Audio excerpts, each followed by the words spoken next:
Welcome back to another story on Infidelity Tales Lab. Before we begin, tell us, where in the world are you watching from? Now, let's dive into today's story. Chapter 1, The Fall. Vincent Morrison had seen death before in Afghanistan, in Iraq, in the dark corners of the world where his private security work took him. But nothing had prepared him for watching his 8-year-old daughter Ruby tumble down those concrete steps at Lincoln Elementary. The sound still echoed in his mind 3 months later.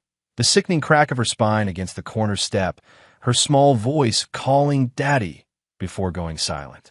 The doctors had been clinical in their assessment. Complete spinal cord injury, T12, L1 fracture. Ruby would never walk again.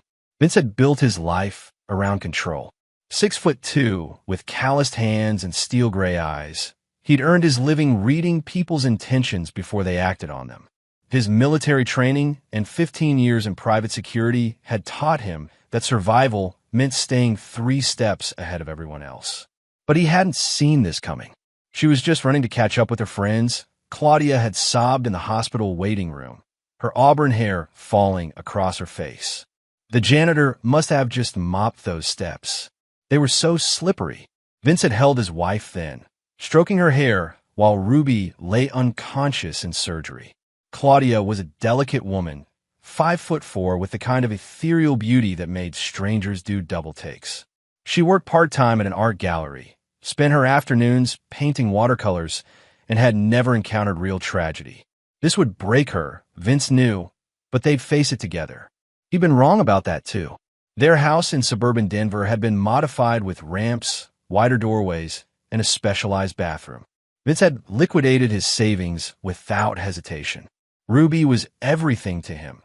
His bright, curious daughter who asked endless questions about his travels, who'd inherited his stubborn streak and Claudia's artistic eye. Daddy, will I really never dance again? Ruby had asked during one of her first days home, her small hands gripping the armrests of her new wheelchair. Maybe not dance the way you used to, kiddo, Vince had said, kneeling beside her chair. But we'll find new ways. You're a Morrison. We adapt and overcome. Ruby had nodded solemnly, then asked if she could paint a picture of mountains from her wheelchair.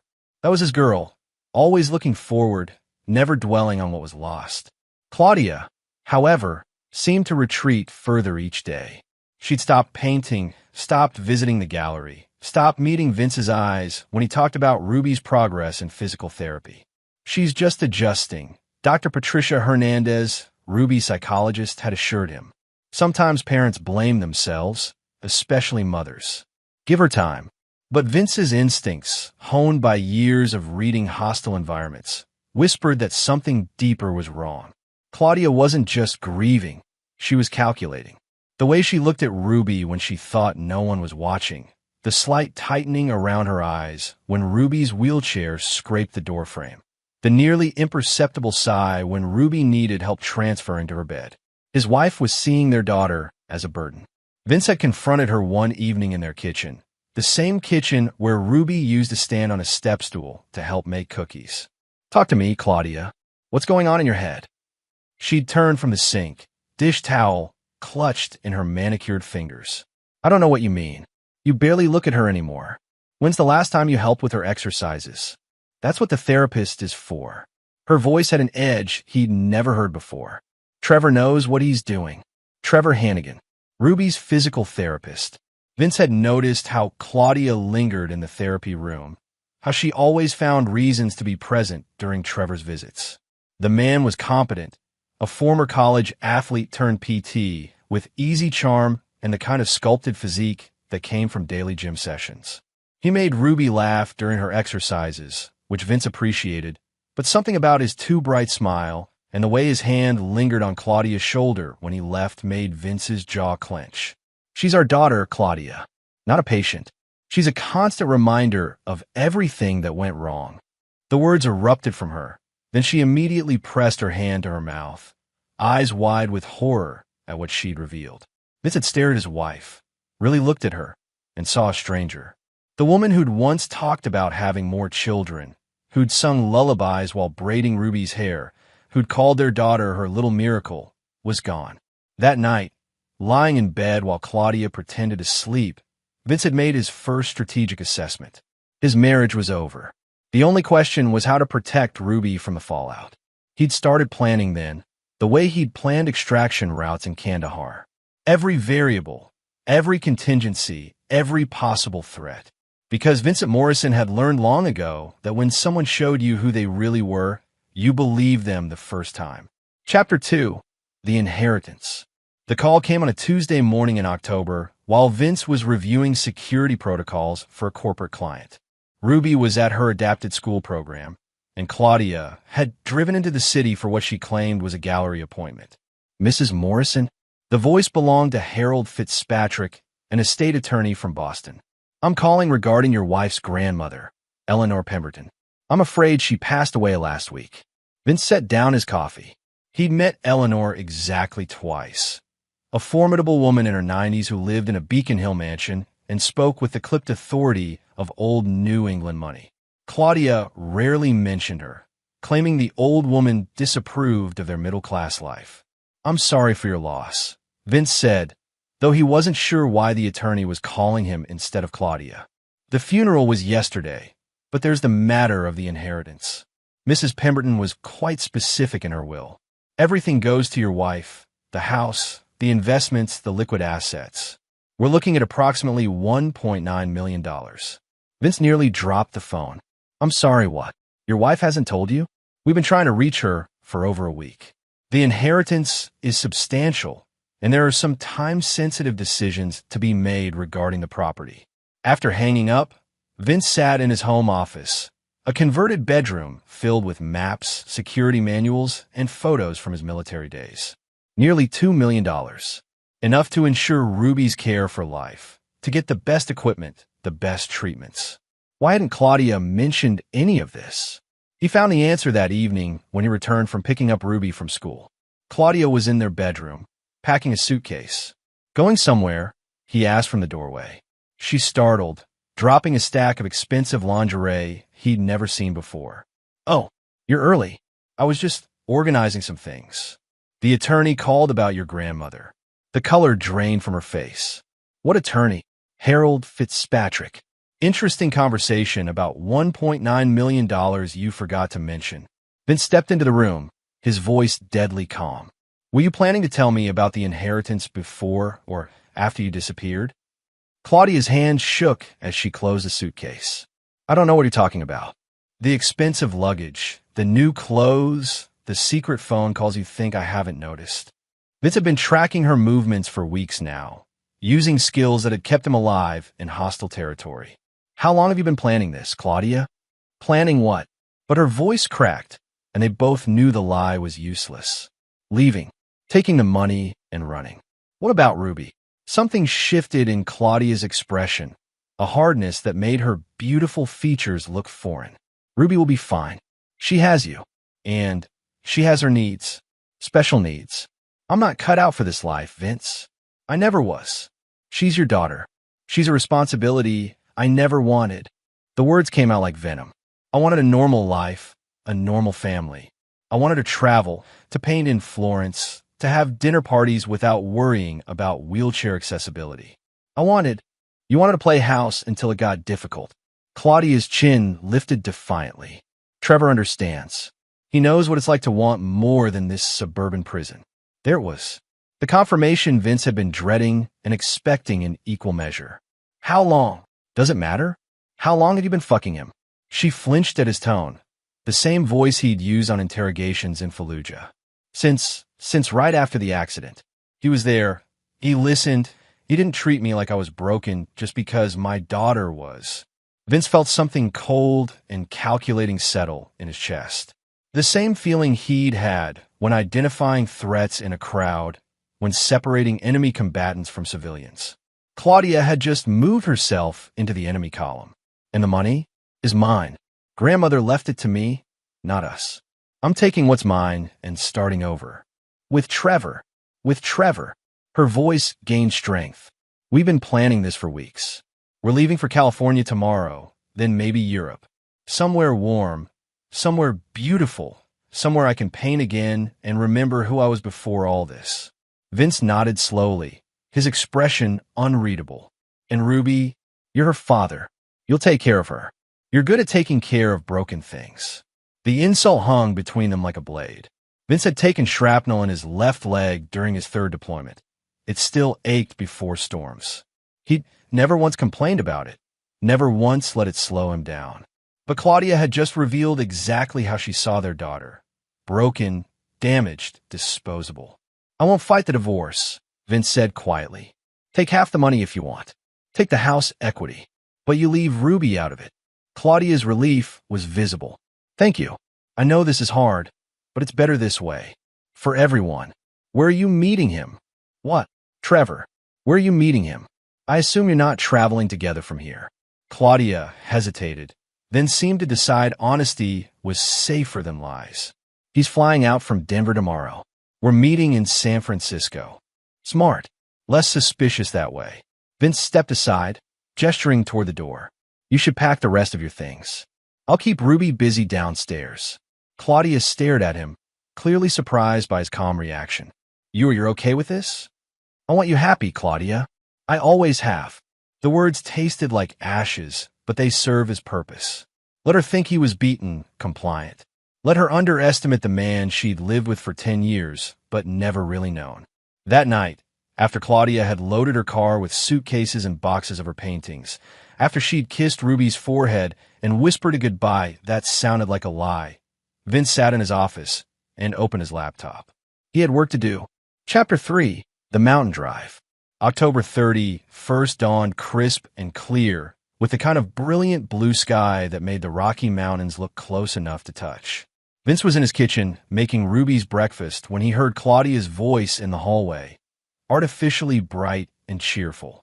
Would you like to go for a drive today, sweetheart? Just the two of us. Vince froze, spatula halfway to the plate. According to the plan Claudia thought he didn't know about, she was supposed to be on a plane to San Francisco this afternoon. Trevor had already left. Vince had confirmed his flight departure the previous evening through contacts at the airport. Where would we go, Mommy? Ruby's voice carried the cautious hope of a child who'd learned not to expect too much. Somewhere beautiful, up in the mountains. We could have a picnic, take some pictures. Would you like that? Vince set down the spatula and moved closer to the doorway.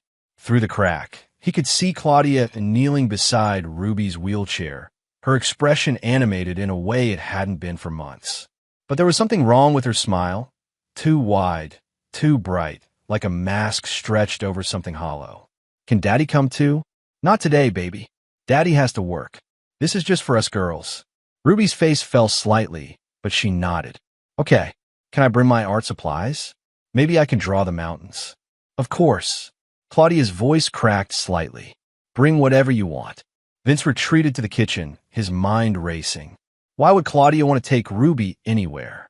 She'd made it clear that their daughter was a burden, an obstacle to her new life with Trevor. Unless the thought that formed made his blood run cold. Claudia stood to inherit everything if something happened to Ruby. The inheritance was legally hers, but Ruby would be entitled to support, to medical care that would eat into that $1.9 million. And if Ruby died in an accident, a tragic fall during a scenic mountain drive, perhaps Claudia would be free to start her new life without any financial or emotional encumbrances. Vince forced himself to think clinically, the way he'd analyzed threat patterns in combat zones. What were the facts? Claudia was supposed to be leaving for California today. She'd suddenly decided to take Ruby on an unexpected mountain trip. She specifically didn't want Vince along. She'd been planning to abandon Ruby anyway, so emotional attachment wasn't a factor. Nearly $2 million was at stake. The conclusion was unavoidable and horrifying. Claudia was planning to kill their daughter. Daddy, Ruby called from the hallway. Mommy's taking me to see the mountains. Can you help me pack my art box? Vince composed his face and walked out to help his daughter, his mind already shifting into operational mode. He had 2 hours, maybe 3, before whatever Claudia was planning would happen. He needed to follow them, but carefully. If he was wrong, he'd look like a paranoid ex-soldier stalking his estranged wife. If he was right, he was about to watch someone try to murder his child. Here, kiddo. He knelt beside Ruby's wheelchair and helped her organize her drawing supplies. Take the good colored pencils, The ones Grandpa gave you. Will you look at my drawings when I get back? Absolutely. He kissed the top of her head, breathing in the scent of her strawberry shampoo. I love you, Ruby. I love you too, Daddy. Claudia appeared with Ruby's jacket and a small backpack. Ready for our adventure? As they left, Vince noted that Claudia had changed clothes. She was now wearing hiking boots, dark jeans, and a heavy jacket. Practical clothes for mountain terrain. The kind of outfit you'd wear if you needed to hike back down a trail after pushing a wheelchair off a cliff. Vince waited exactly 4 minutes after their car disappeared, then grabbed his keys and tactical gear. His Jeep was equipped with GPS tracking, night vision equipment, and a long-range camera with telephoto lens. Tools of his trade that were about to become instruments of salvation or evidence in a murder case. The tracking device he'd placed on Claudia's car the previous week showed her heading west on I-70 toward the mountain passes. She was driving toward Loveland Pass, a winding, dangerous road with steep drop-offs and minimal guardrails. The perfect place for an accident. Vince followed at a distance, using his spotting scope to keep their car in sight while staying back far enough to avoid detection. His hands were steady on the wheel, but his heart hammered against his ribs. Every minute that passed brought Ruby closer to danger. The road climbed steadily, past Georgetown and Silver Plume, into the high country where aspen trees had already shed their golden leaves for winter. Claudia's car finally stopped at a scenic overlook about 2 miles before the pass summit. A pullout with a spectacular view of the valley below and no other cars in sight. Vince parked behind a cluster of pine trees half a mile away and pulled out his camera. Through the telephoto lens, he watched Claudia help Ruby out of the car and into her wheelchair. They appear to be having a normal conversation, Ruby pointing excitedly at the mountains while Claudia smiled and nodded. Then Claudia began pushing the wheelchair toward the edge of the overlook. Vince's blood turned to ice as he realized what he was witnessing. The overlook had a waist-high stone barrier, but beyond that was a sheer drop of several hundred feet. All Claudia had to do was lift the front wheels of Ruby's chair over the barrier and push. It would look like a tragic accident, a mother and daughter enjoying the view when the wheelchair somehow went over the edge. Through his camera lens, Vince watched his wife position Ruby's chair just feet from the barrier. She was talking animatedly, gesturing toward the valley, keeping Ruby distracted. Ruby was laughing, completely unaware that her mother was positioning her for murder. Claudia glanced around the empty overlook, confirming they were alone. Then she moved behind Ruby's wheelchair and placed her hands on the push handles. Vince was already running. He'd left his Jeep silently, using every stealth technique the Army had taught him to move through the trees. The overlook was 200 yards away, across rocky terrain and scattered pines. He had maybe 30 seconds before Claudia made her move. Through the camera bouncing on his chest, he could still see them. Claudia had begun pushing Ruby closer to the barrier.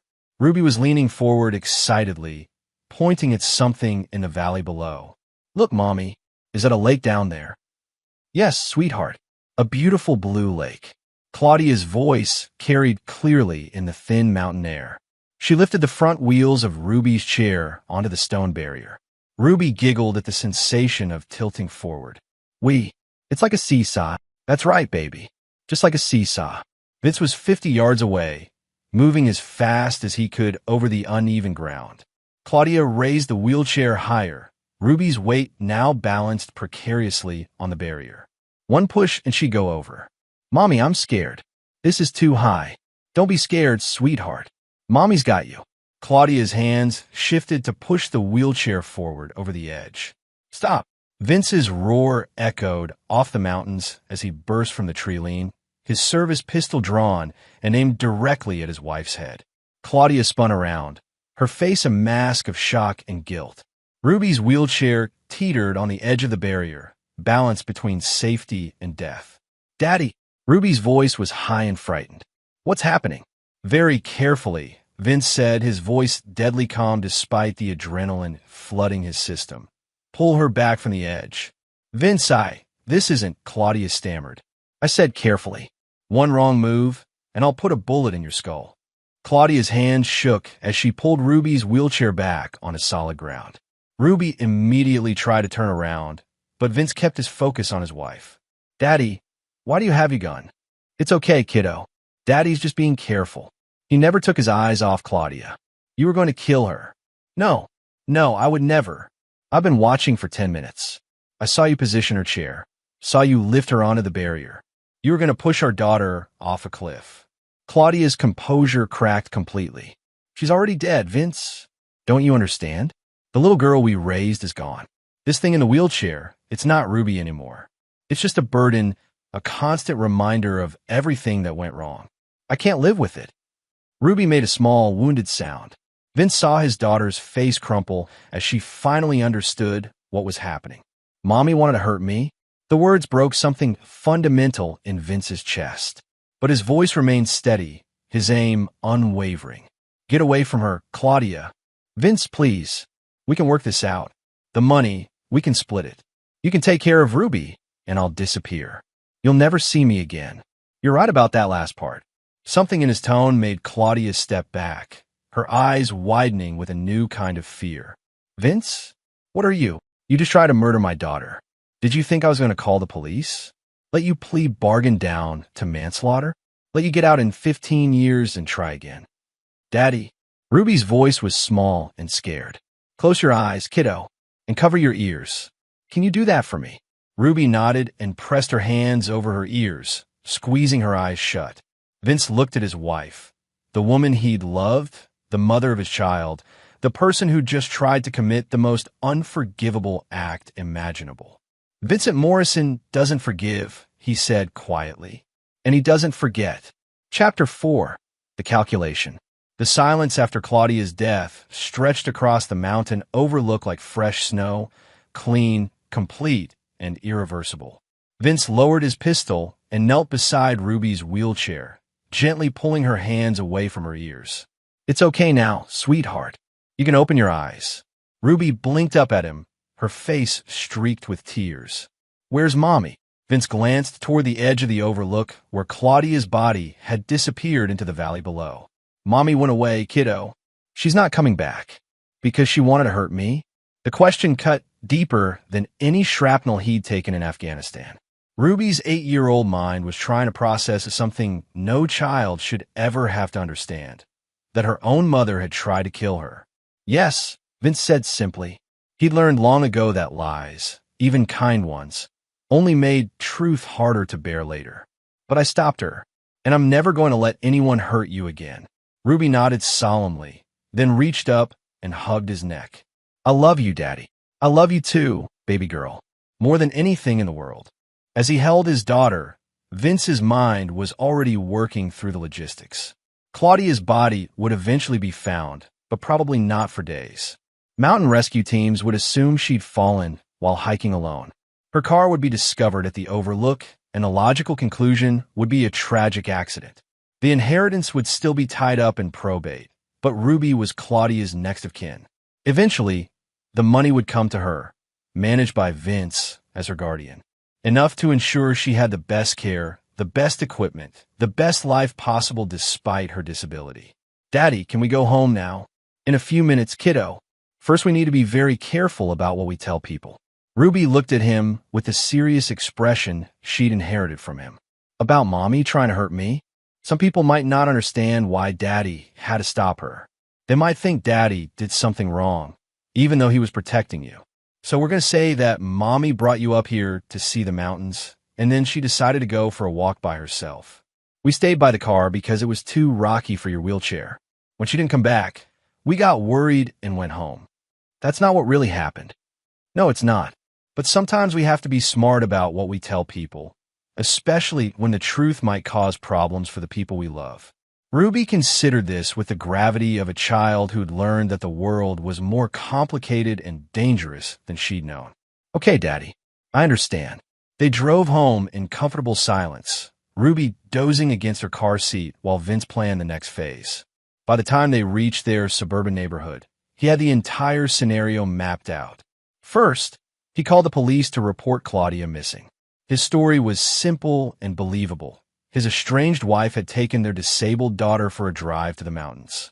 When they returned, Claudia had been agitated and wanted to go for a hike alone. She'd never come back to the car.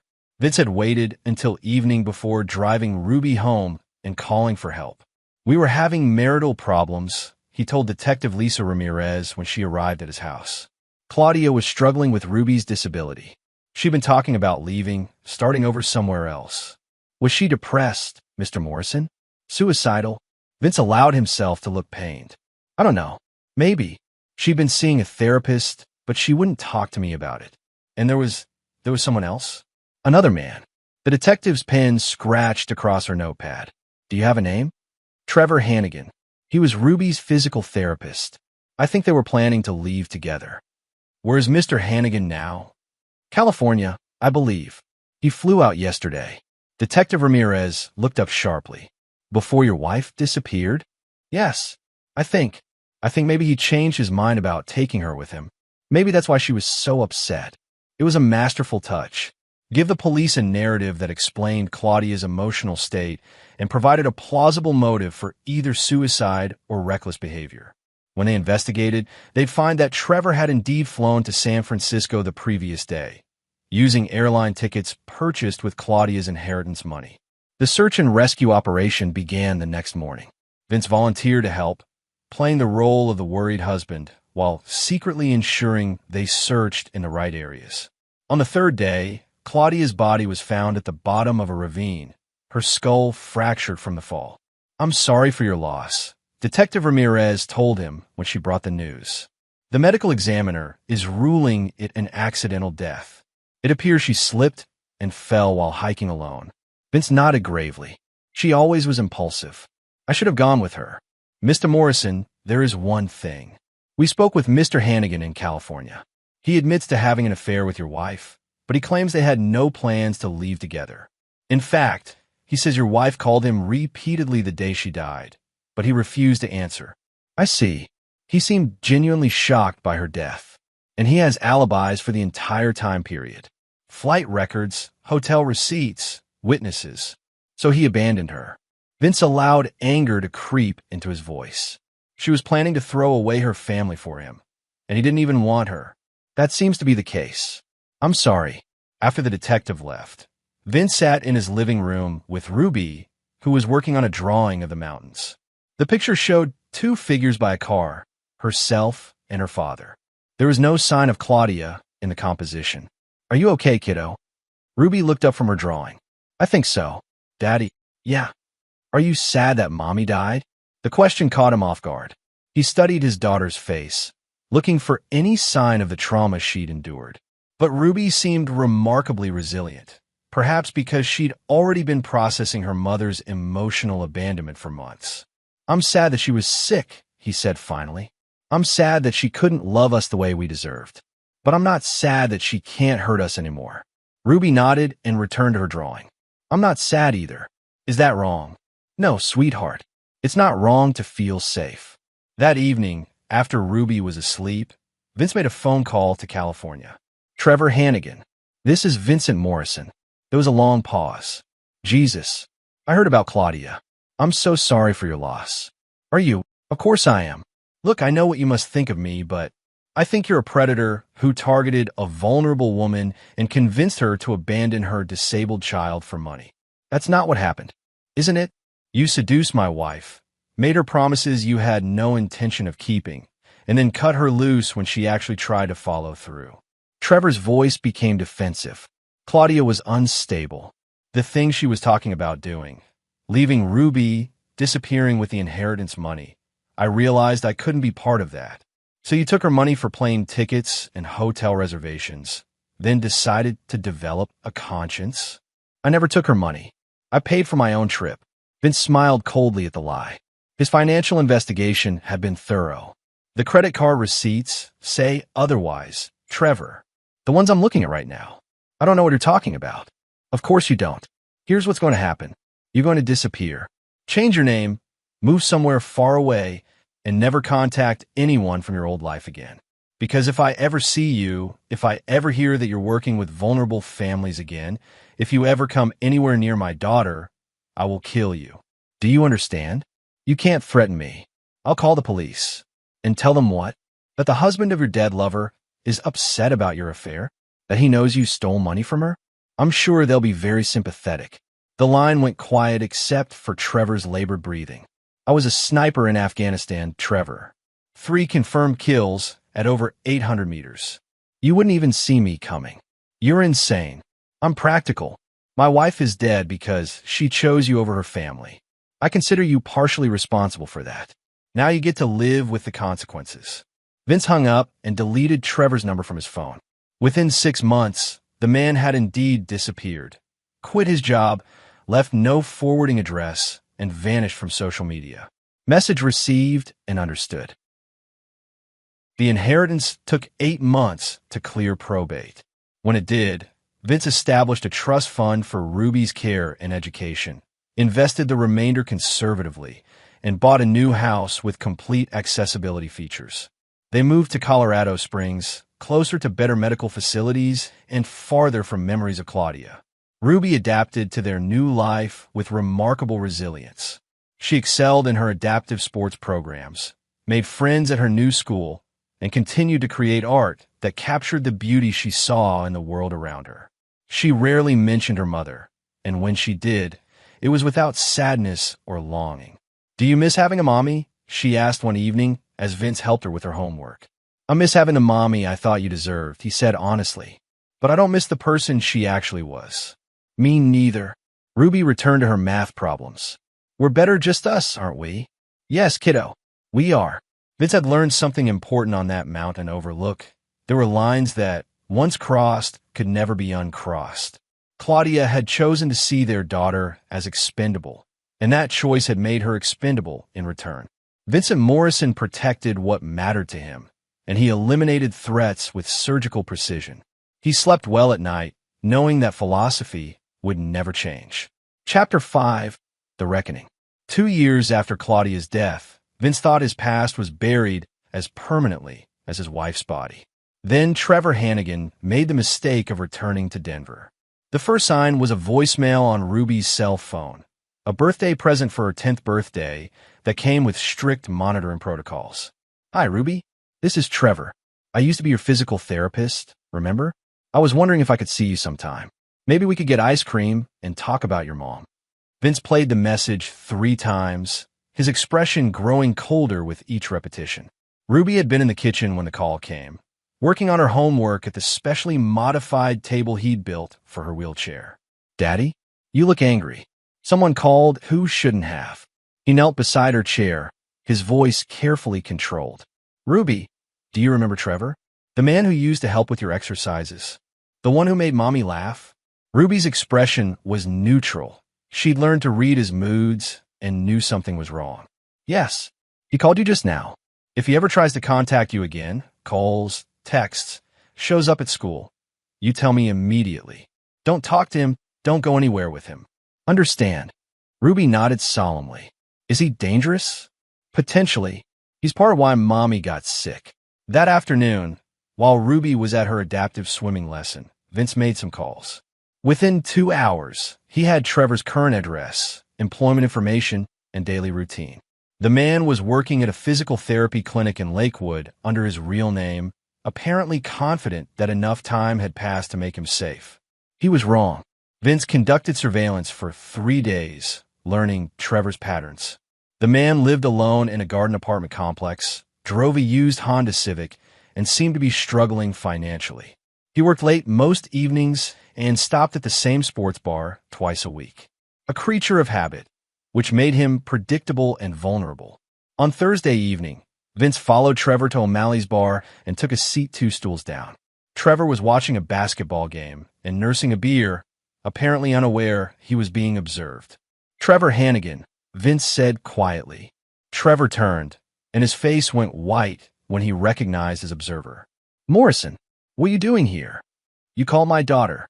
I just wanted to see how she was doing. Claudia always talked about." "Don't." Vince's voice cut through the bar noise like a blade. "Don't say her name. Don't pretend you cared about either of them." Trevor glanced around nervously. The bar was crowded, which probably made him feel safer. "Look, I know you blame me for what happened, but I love Claudia. I never wanted her to get hurt. You abandoned her when she needed you most." She was talking about doing things that would have ruined both our lives. I tried to reason with her, but she wouldn't listen. Vince studied Trevor's face, reading the micro-expressions that revealed truth from lies. The man was telling himself a convenient story, that he'd been the rational one, that Claudia's death was tragic, but not his fault. What things? She wanted to take Ruby somewhere and make it look like an accident. She said it would solve all our problems, that we could have the inheritance money and start fresh somewhere else. Trevor's voice dropped to a whisper. I told her I couldn't be part of something like that. That's when I left for California. But you kept the money she'd given you. What money? Vince pulled out his phone and showed Trevor a photo of credit card statements. The $3,000 she transferred to your account. The money that paid for your California trip. Trevor's hands shook as he recognized the documents. How did you get those? I'm very good at finding information. Banking records, employment history, medical files. It's all available if you know where to look. Those are private records. You can't just. I can do whatever I want, Trevor. I have resources you can't imagine and moral flexibility you wouldn't understand. Vince leaned closer. What I can't do is allow you to contact my daughter. I'm not trying to hurt her. I just thought maybe she would know more about her mother, about how much Claudia loved her. Claudia tried to push Ruby off a cliff. The words hit Trevor like a physical blow. His beer glass slipped from his fingers and shattered on the floor, drawing stares from other patrons. That's not. She wouldn't have actually done it. She was just upset, talking crazy. I was there, Trevor. I watched her position Ruby's wheelchair on the edge of a 300-foot drop. I watched her lift the front wheels over the barrier. I watched her prepare to push my daughter to her death. Trevor's face had gone gray. You're lying. Am I? Think about it. Claudia disappears on a mountain drive with Ruby. Her body is found at the bottom of a ravine. Ruby comes home traumatized and won't talk about what happened. What conclusion would you draw? Oh God. Trevor buried his face in his hands. She really was going to do it, and you enabled her. You convinced her that Ruby was a burden, that she deserved a different life, that the inheritance money was more important than her daughter's life. I never said those things. You didn't have to. Your actions said them for you. You seduced a vulnerable woman, isolated her from her family, and then abandoned her when her desperation turned dangerous. Vince stood and dropped a 20 on the bar. Here's what's going to happen. You're going to disappear again, this time permanently. If you contact my daughter, if you come near our home, if you even search for us online, I will consider it a direct threat to Ruby's safety. And then what? Vince looked down at Trevor with the same cold assessment he'd once used on enemy combatants. Then I'll kill you. Not in anger, not for revenge. As a practical matter of threat elimination. Trevor's voice cracked. You can't just threaten to murder people. I'm not threatening, Trevor. I'm explaining consequences. Claudia crossed the line when she tried to hurt Ruby. You crossed the line when you helped create the situation that led to that moment. In my world, some lines can't be uncrossed. Vince walked away, leaving Trevor shaking at the bar. But he didn't go far. He waited in his Jeep across the street, watching through night vision scopes as Trevor stumbled out of the bar 20 minutes later. Trevor made it halfway to his car before Vince struck. The attack was surgical and silent. A blood choke applied from behind that rendered Trevor unconscious in seconds. Vince dragged the limp body into the shadows between two buildings, then waited for him to regain consciousness. Wake up, Trevor. Trevor's eyes fluttered open, then widened in terror as he realized his situation. He was zip-tied to a metal fence, unable to move or call for help. What are you doing? Teaching you about consequences.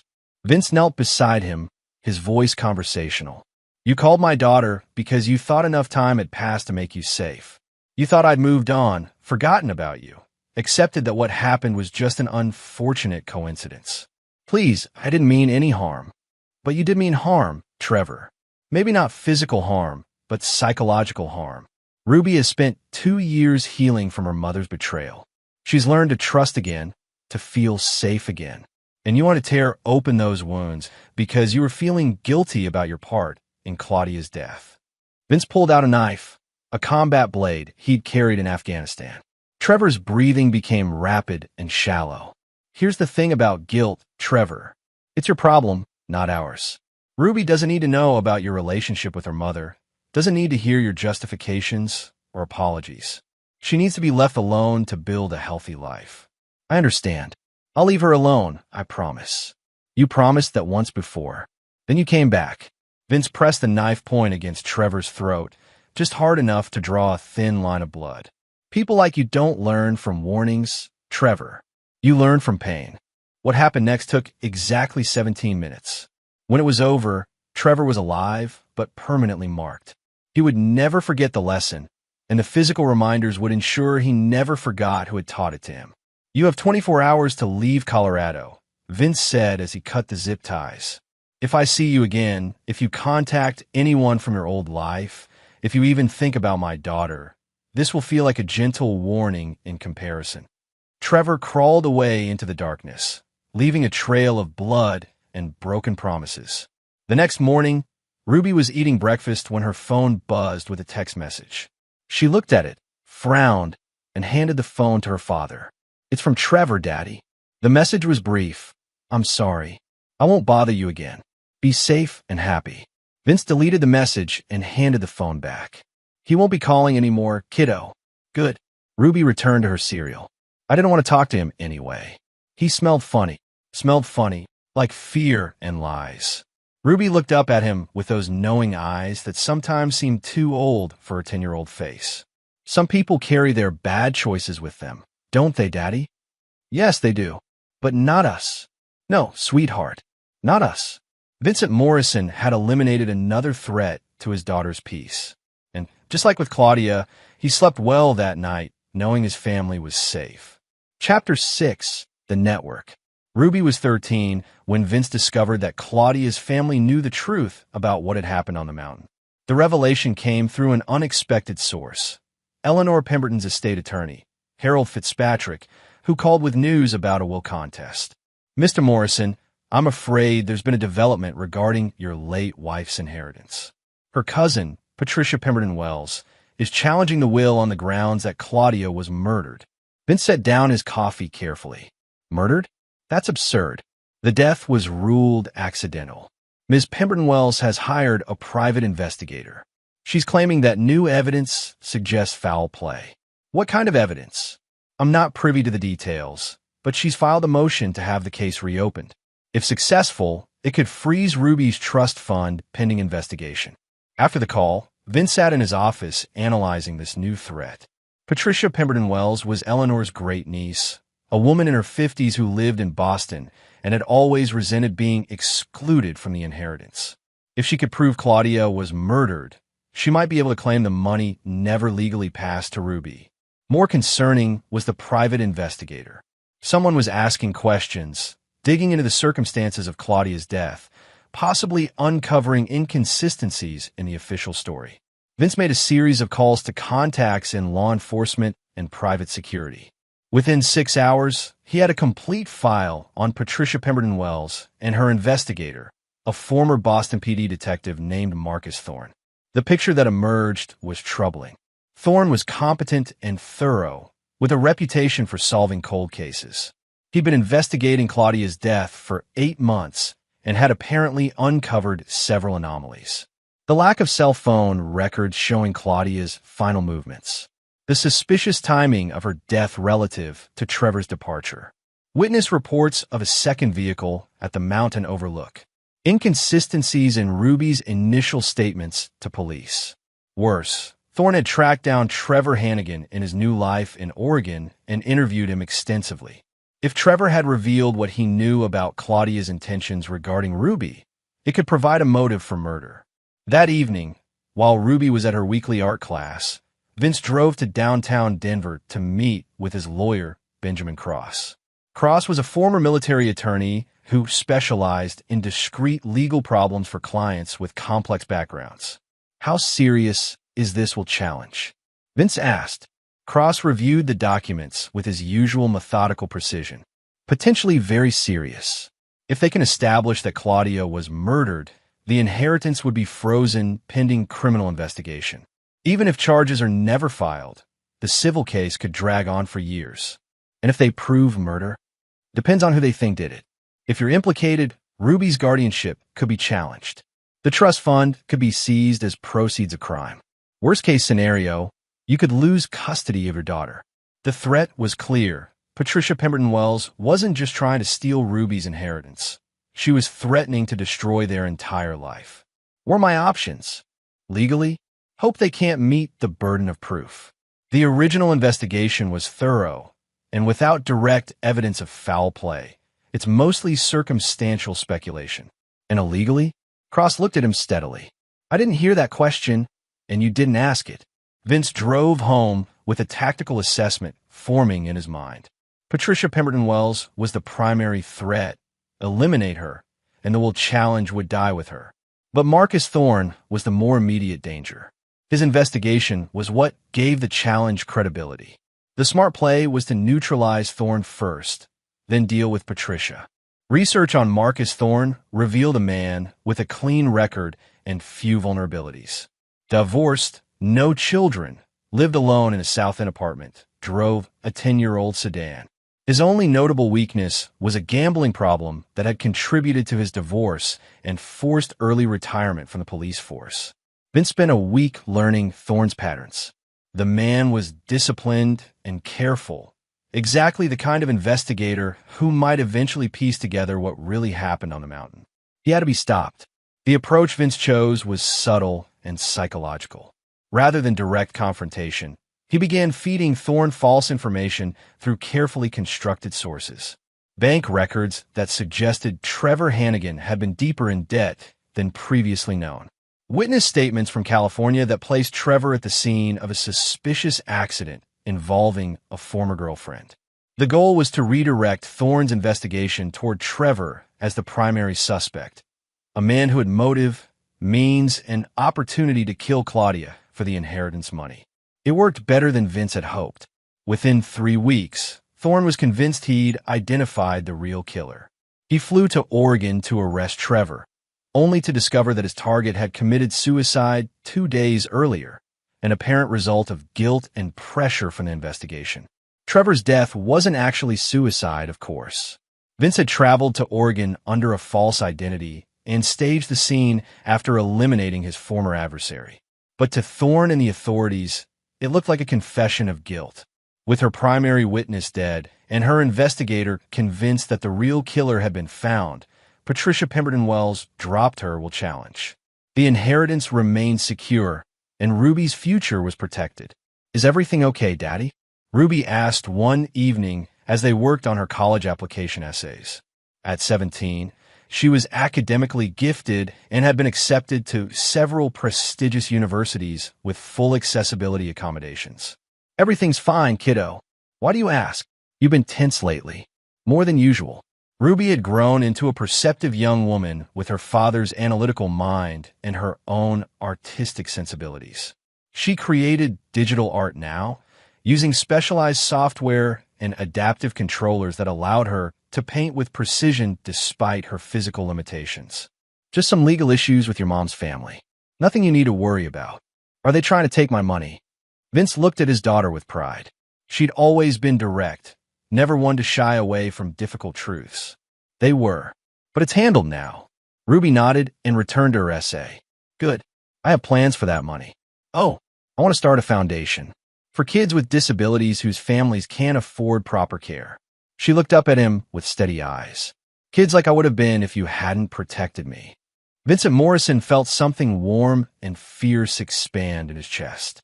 His daughter had survived attempted murder, the loss of her mother, and years of adaptive challenges.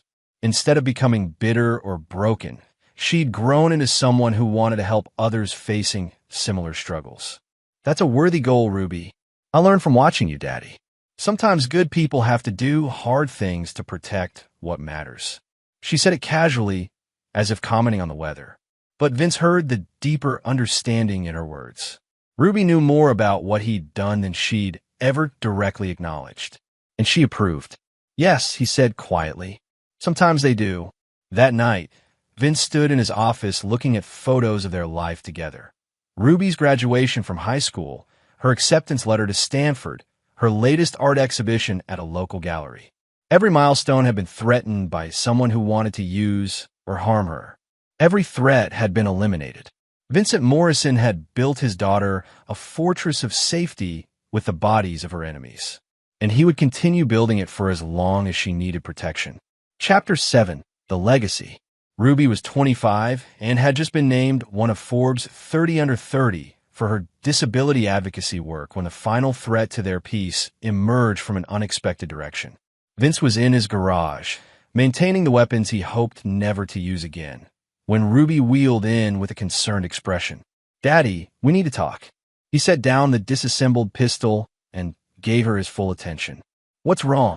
"I got a call today from someone claiming to be my half-sister." The words hit Vince like a physical blow. "What?" "Her name is Jessica Hartley. She says her mother had an affair with Mom 15 years ago, and that mom was bisexual. She wants to meet me." Vince's mind raced through the implications. An unknown relative could complicate Ruby's inheritance, challenge her legal status, or worse, possess information about Claudia that could reignite questions about her death. Did she say what she wanted? Money, I think. She was very careful not to ask directly, but she mentioned that she'd had a difficult life and deserved to know her sister. She also said she had some of Mom's personal belongings, letters and photos I've never seen. Where is she now? Denver. She wants to meet for coffee tomorrow. Vince studied his daughter's face. Ruby was brilliant and successful, but she'd always yearned for family connections beyond their tight duo. The idea of a sister, even a half-sister from a secret relationship, would be powerfully appealing. "What do you think?" he asked. "I want to meet her, but I also want you to check her out first." Ruby's expression was serious. "You taught me to be careful about people who show up wanting things." That evening, Vince conducted a thorough background investigation on Jessica Hartley. What he found was disturbing. Jessica was the 28-year-old daughter of Linda Hartley, a woman who had indeed worked at the same art gallery as Claudia 15 years earlier. But Linda had a history of mental illness, drug addiction, and financial instability. Jessica had inherited many of the same problems, along with a criminal record for theft and fraud. More concerning were the personal belongings Jessica claimed to possess.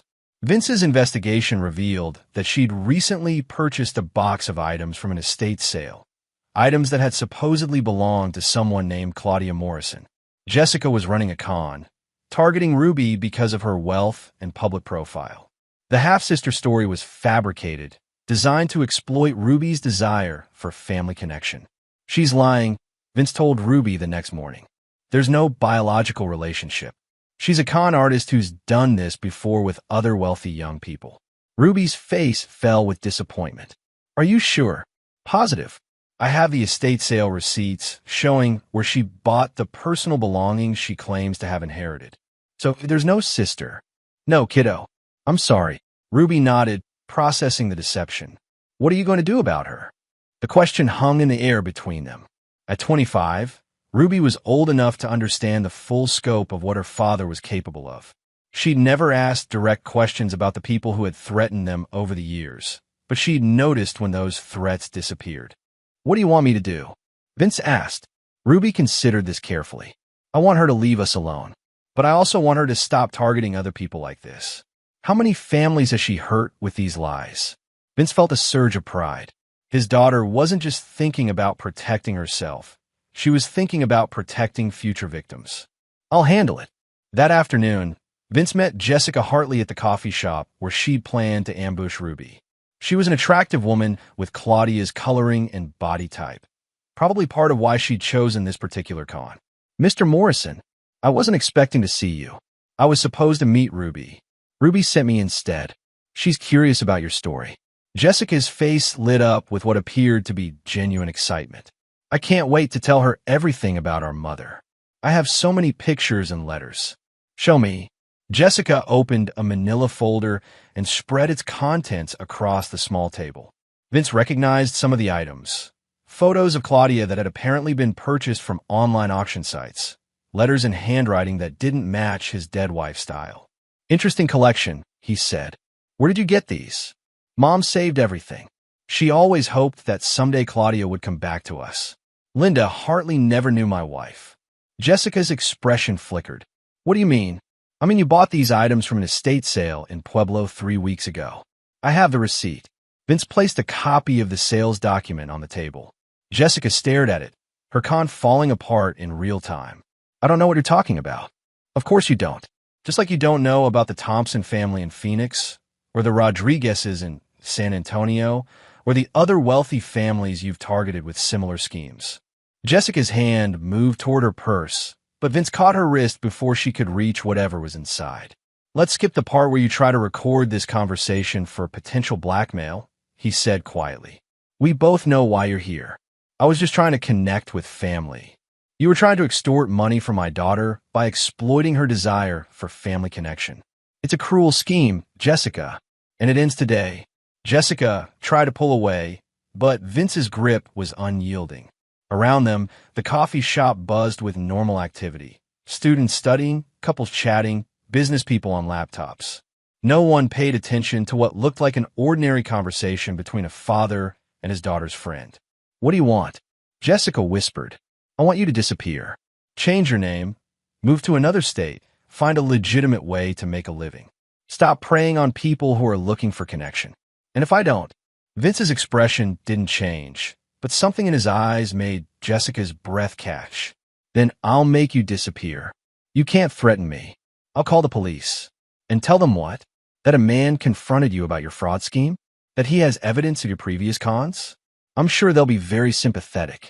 Jessica's face had gone pale. What kind of evidence? Vince released her wrist and pulled out his phone, scrolling through photos and documents. Bank records showing deposits that correspond to your various schemes. Hotel receipts placing you in cities where families were targeted. Social media posts where you forgot to maintain your cover story. He showed her image after image of her criminal activities, compiled through weeks of investigation. You're very good at what you do, Jessica, but you're not careful enough. I have enough evidence here to put you in prison for 10 years. What do you want? I told you. Disappear. Start over somewhere else, under a different name if necessary. Stop hurting people who are looking for family. Jessica looked at the evidence on his phone, then at his implacable expression. And if I do this, you'll destroy the evidence. I'll keep it. Insurance against you changing your mind and coming back. That's blackmail. That's justice. You prey on people's emotions, exploit their longing for connection, steal their money through lies. Now you get to experience what it feels like to have someone else controlling your fate. Jessica gathered up her fake documents with shaking hands. I need time to arrange things. You have 48 hours. After that, I assume you've chosen to let the police handle this instead. Vince watched her leave, then texted Ruby, problem solved. She won't be bothering us again. Ruby's response came immediately. Thank you, Daddy. I love you. 2 days later, Jessica Hartley checked out of her Denver hotel and drove toward the Montana border. She would spend the next several years working legitimate jobs under her real name, never again attempting to con grieving families. That evening, Ruby joined Vince on their back patio, where he was grilling dinner while she worked on her laptop. The foundation cleared another milestone today, she said. We're officially funding adaptive equipment for 50 families nationwide. That's wonderful, kiddo. I've been thinking about expanding internationally. There are kids in developing countries who don't have access to any resources for disability care. Vince flipped the stakes and studied his daughter's profile.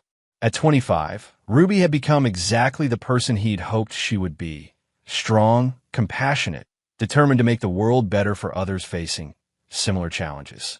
You know, she said casually, I've never asked you directly about what happened to all the people who try to hurt us over the years. Vince went still. Ruby, I don't need details, Daddy. I just want you to know that I understand. And I'm grateful. She looked up at him with eyes that held complete acceptance. You protected me when no one else would. You made sure I could grow up safe and become who I wanted to be. You did that yourself, kiddo. I just cleared the obstacles. Exactly. Ruby smiled. And now I can use my life to help other kids who don't have someone like you watching over them. Vincent Morrison looked at his daughter, brilliant, successful, and utterly secure in the knowledge that she was loved and protected, and felt the deep satisfaction of a mission completed. He had built her a fortress with the bodies of their enemies, and she had used that safety to become a force for good in the world. He reflected, the best possible outcome. Chapter 8. The Reckoning. Ruby was 31 when the past finally caught up with them in the form of a federal investigation. The knock came at 6 a.m. on a Tuesday morning. Vince was in his kitchen making coffee when he saw the black SUVs surrounding his house. Through the window, he counted at least 8 agents, all wearing FBI raid jackets. "Ruby," he called calmly, "stay in your room and lock the door." "What's happening, Daddy?" "Official business. I'll handle it." Vince opened the front door before they could break it down. The lead agent was a woman in her 40s with steel gray hair and intelligent eyes. "Vincent Morrison? I'm Special Agent Sarah Chun, FBI. We have a warrant to search these premises." She handed him the paperwork, which he scanned quickly. The warrant was broad but focused. They were looking for evidence related to the deaths of Claudia Morrison, Trevor Hannigan, Patricia Pemberton Wells, and Marcus Thorne. "May I ask what prompted this investigation?" "New evidence has come to light suggesting a connection between these deaths. We'd like to ask you some questions. I want my lawyer present." "Of course." The search took 6 hours. The FBI team was professional and thorough, using advanced forensic equipment to examine everything from his computer files to trace evidence in his garage.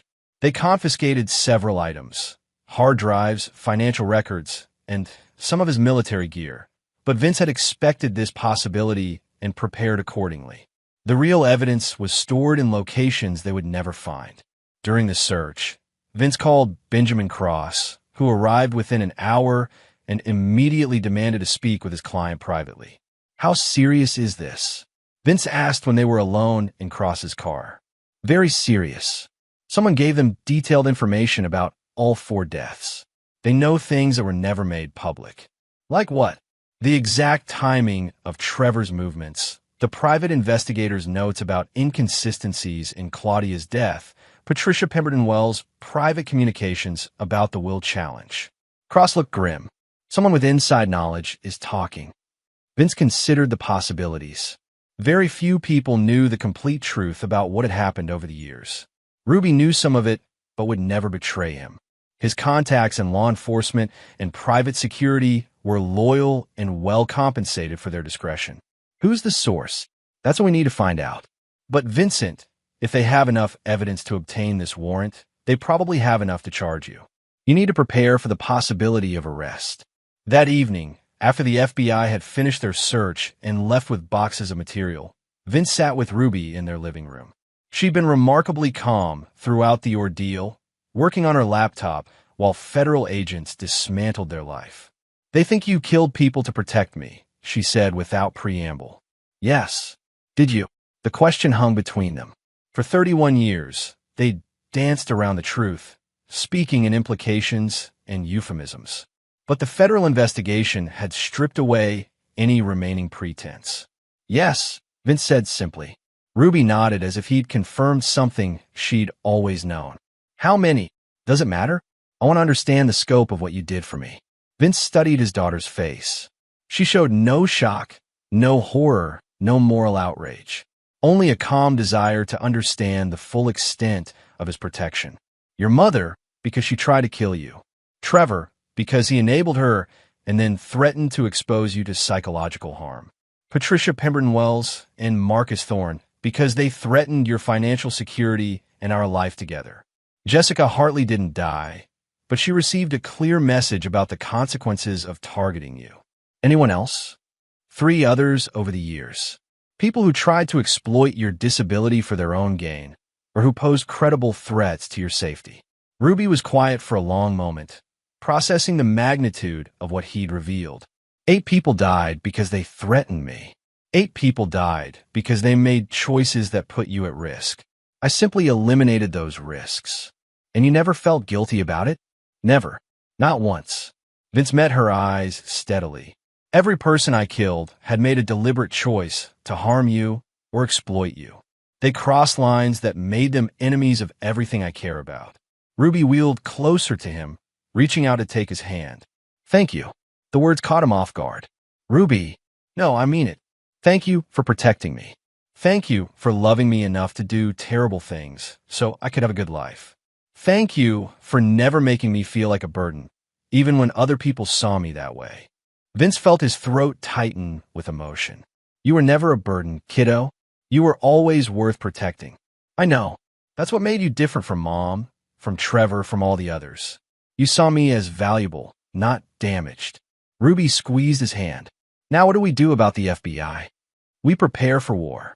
Over the next week, Benjamin Cross worked to identify the source of the FBI's information. What he discovered was both surprising and troubling. It's Linda Hartley, he reported during a secure meeting. Jessica's mother. She's been feeding information to a retired FBI agent named William Cross, no relation, who's been building a case against you for 2 years. How does Linda Hartley know anything about the other deaths? Jessica apparently did more research on your family than we realized. She uncovered connections between the various deaths and became convinced you were a serial killer.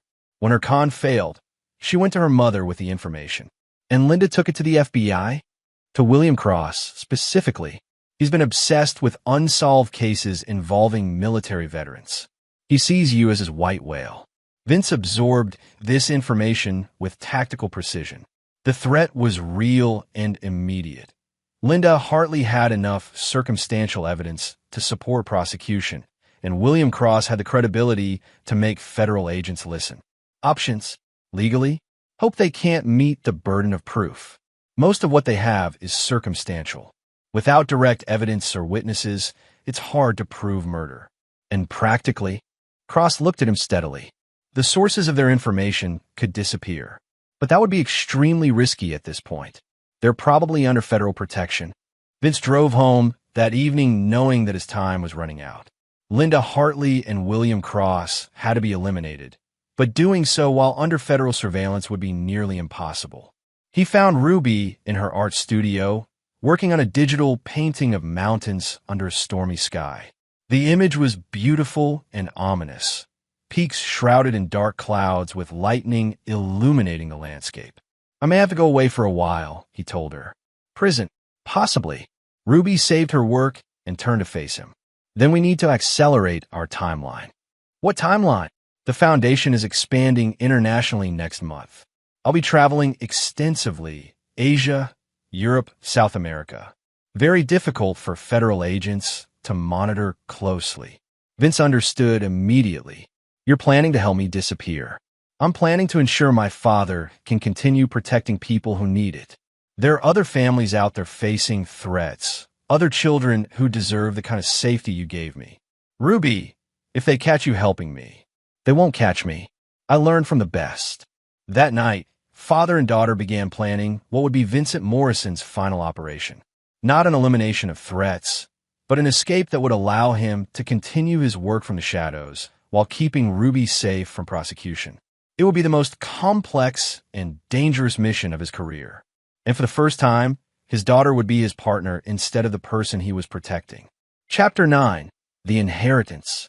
6 months later, Vincent Morrison was officially declared dead in a mountaineering accident in the Swiss Alps.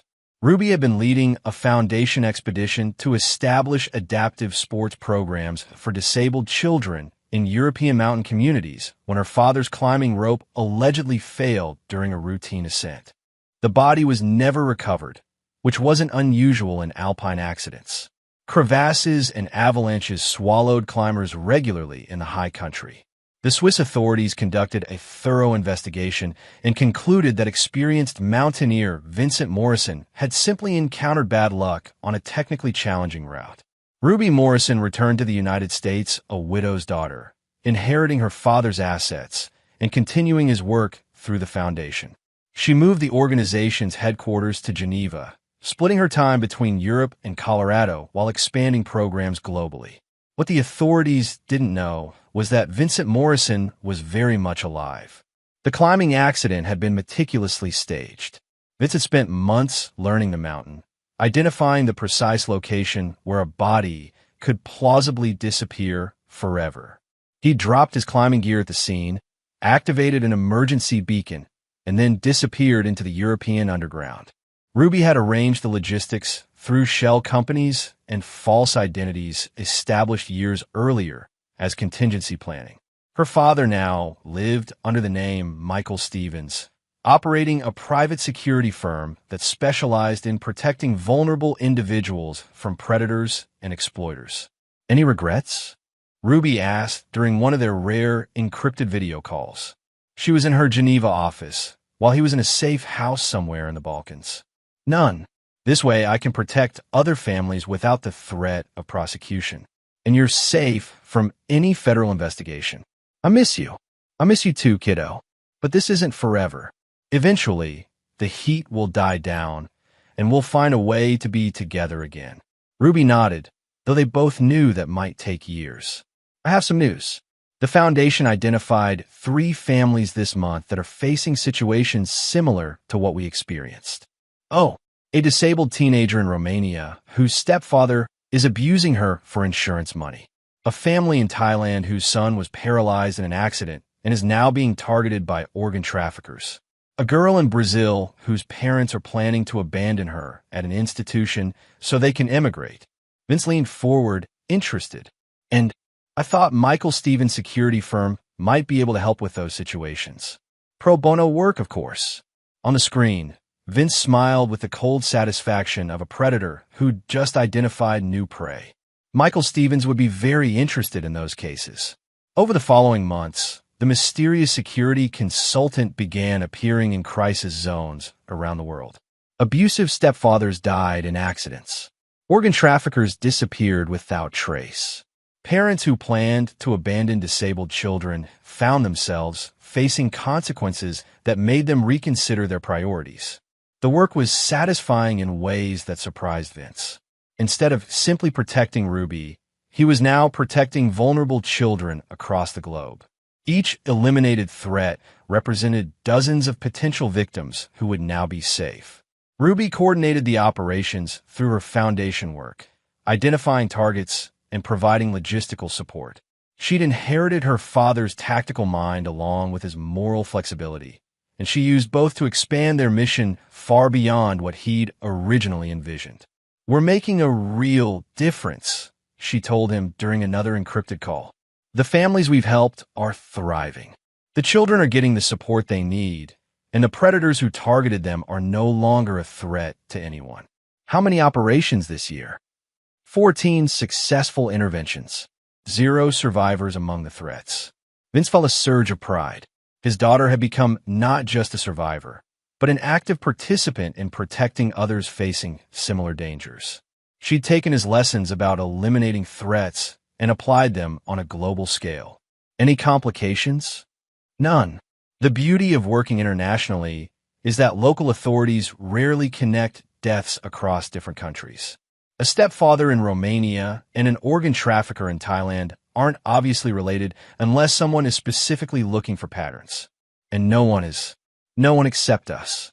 2 years after his supposed death, Vincent Morrison's legacy was more powerful than it had ever been during his lifetime. Through the foundation, Ruby now commanded resources that allowed her to identify and eliminate threats to vulnerable children worldwide. Through his new identity, Vince could operate without legal constraints or federal oversight. They'd become something unprecedented, a father-daughter team of protectors who used lethal force to defend those who couldn't defend themselves. Do you ever think about what we've become? Ruby asked during one of their conversations. What do you mean? We've killed dozens of people between us.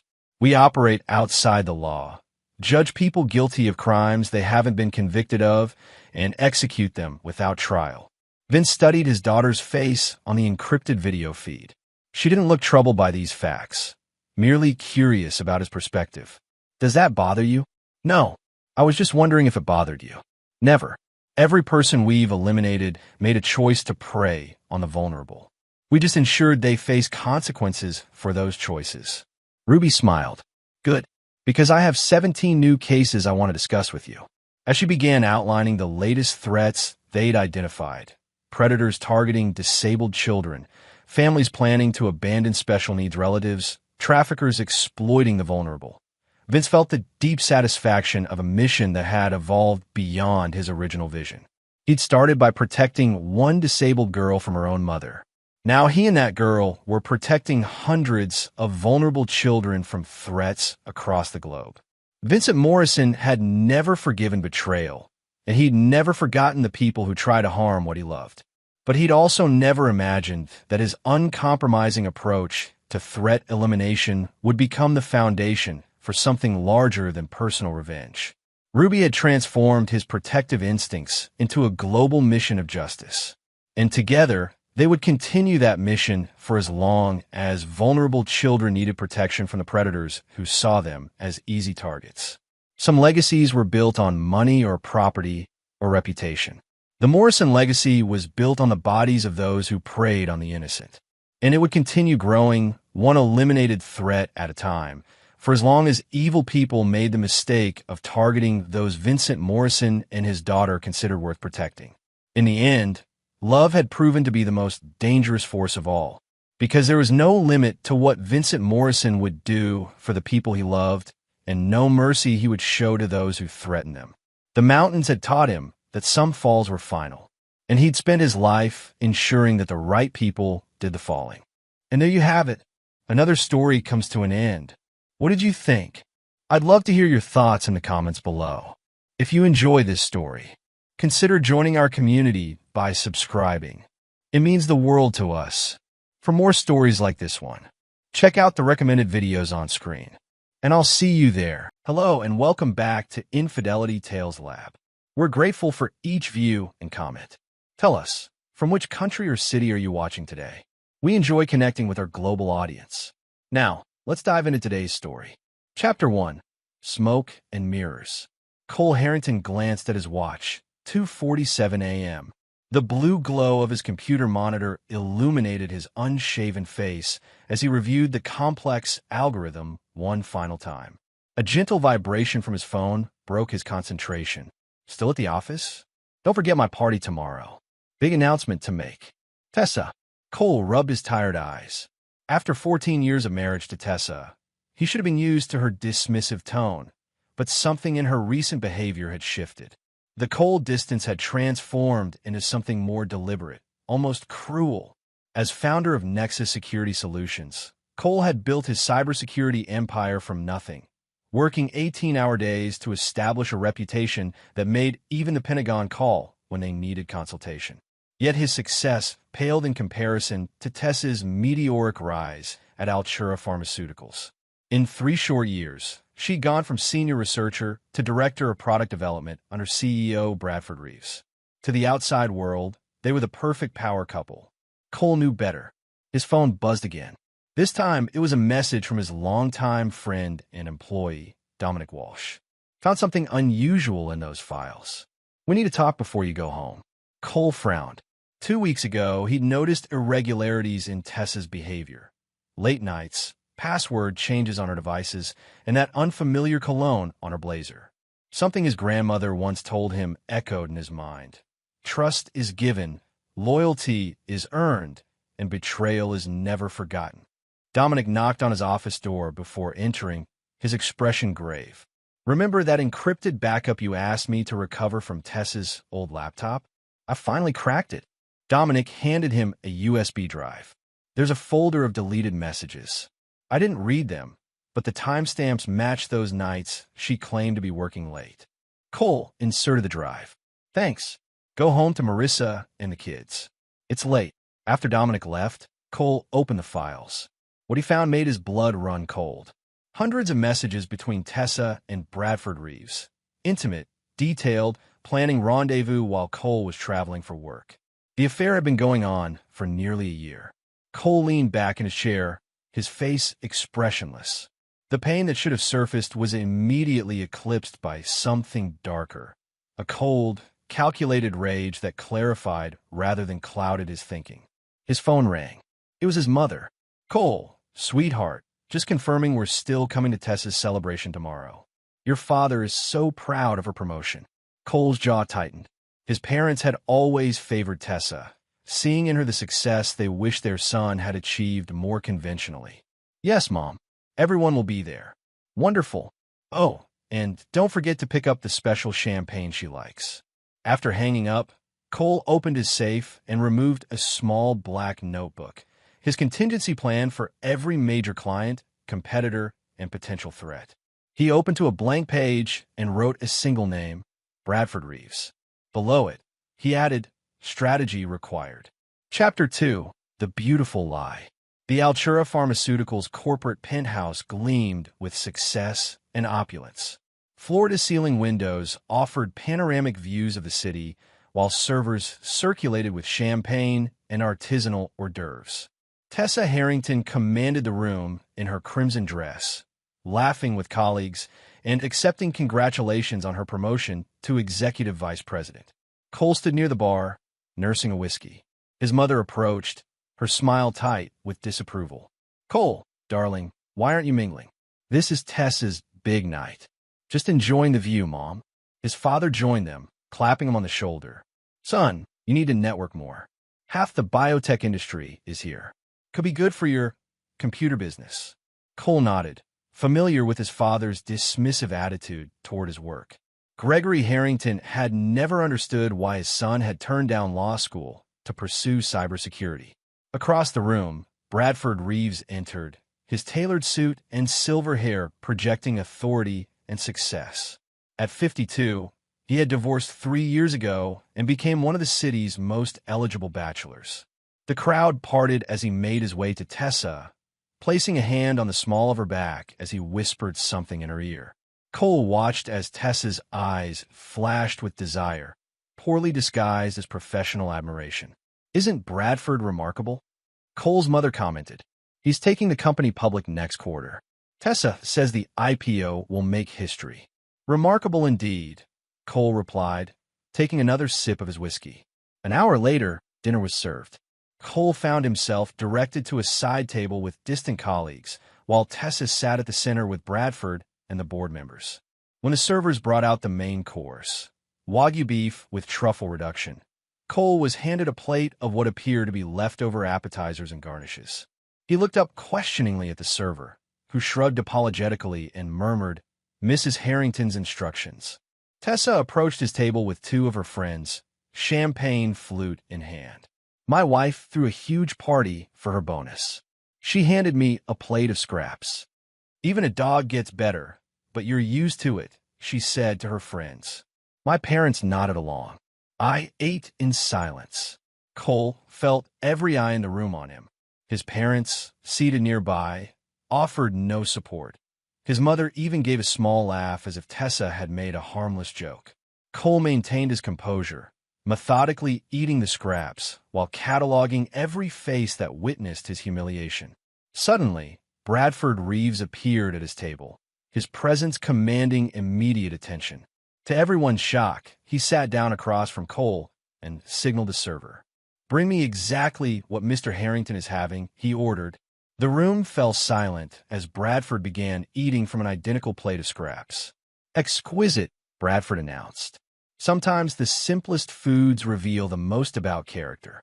Then, in a move that left the crowd gasping, Bradford removed his Seville road jacket and bent down to wipe a scuff from Cole's shoes.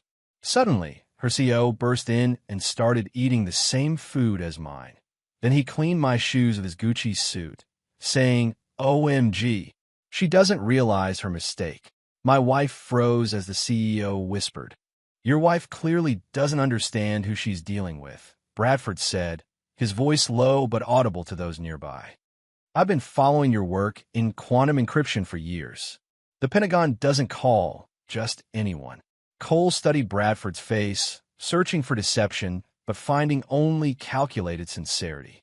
Tessa stood frozen, her champagne flute trembling slightly as Bradford straightened and addressed the room.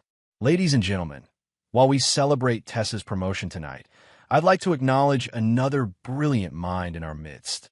Cole Harrington's security protocols are protecting half the Fortune 500, including our company.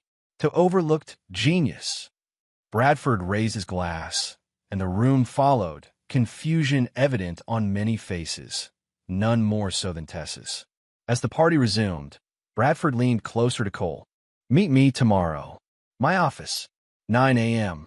We have something important to discuss." His smile never reached his eyes. And bring your contingency notebook. Cole felt a chill. How could Bradford know about his private notebook? Across the room, Tessa's face had transformed from shock to thinly veiled panic as she watched the two men speaking. Chapter 3. Pawns and Kings.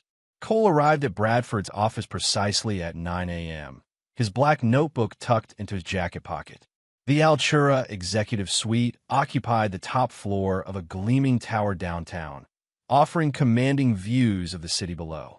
Bradford's assistant, a sharp-eyed woman named Helena, greeted him with professional courtesy. "Mr. Reeves is expecting you, Mr. Harrington. Would you like coffee before you go in?" "No, thank you," Cole replied, studying her. "How long have you worked for Mr. Reeves?" 15 years, she answered, a flicker of something, pride, complicity, crossing her face. "I've been with him through all his transitions." Bradford's office door opened, and the CEO himself appeared, impeccably dressed as always. "Cole, right on time. Come in, please." Once inside the expansive office, Bradford gestured toward a sitting area rather than his imposing desk. "I imagine you have questions about last night," Bradford began once they were seated. "A few," Cole acknowledged, revealing nothing in his expression. Bradford steepled his fingers. "Your wife has been having an affair." "With me?" Cole's face remained impassive, which seemed to please Bradford. No displays of shocked outrage. "Good.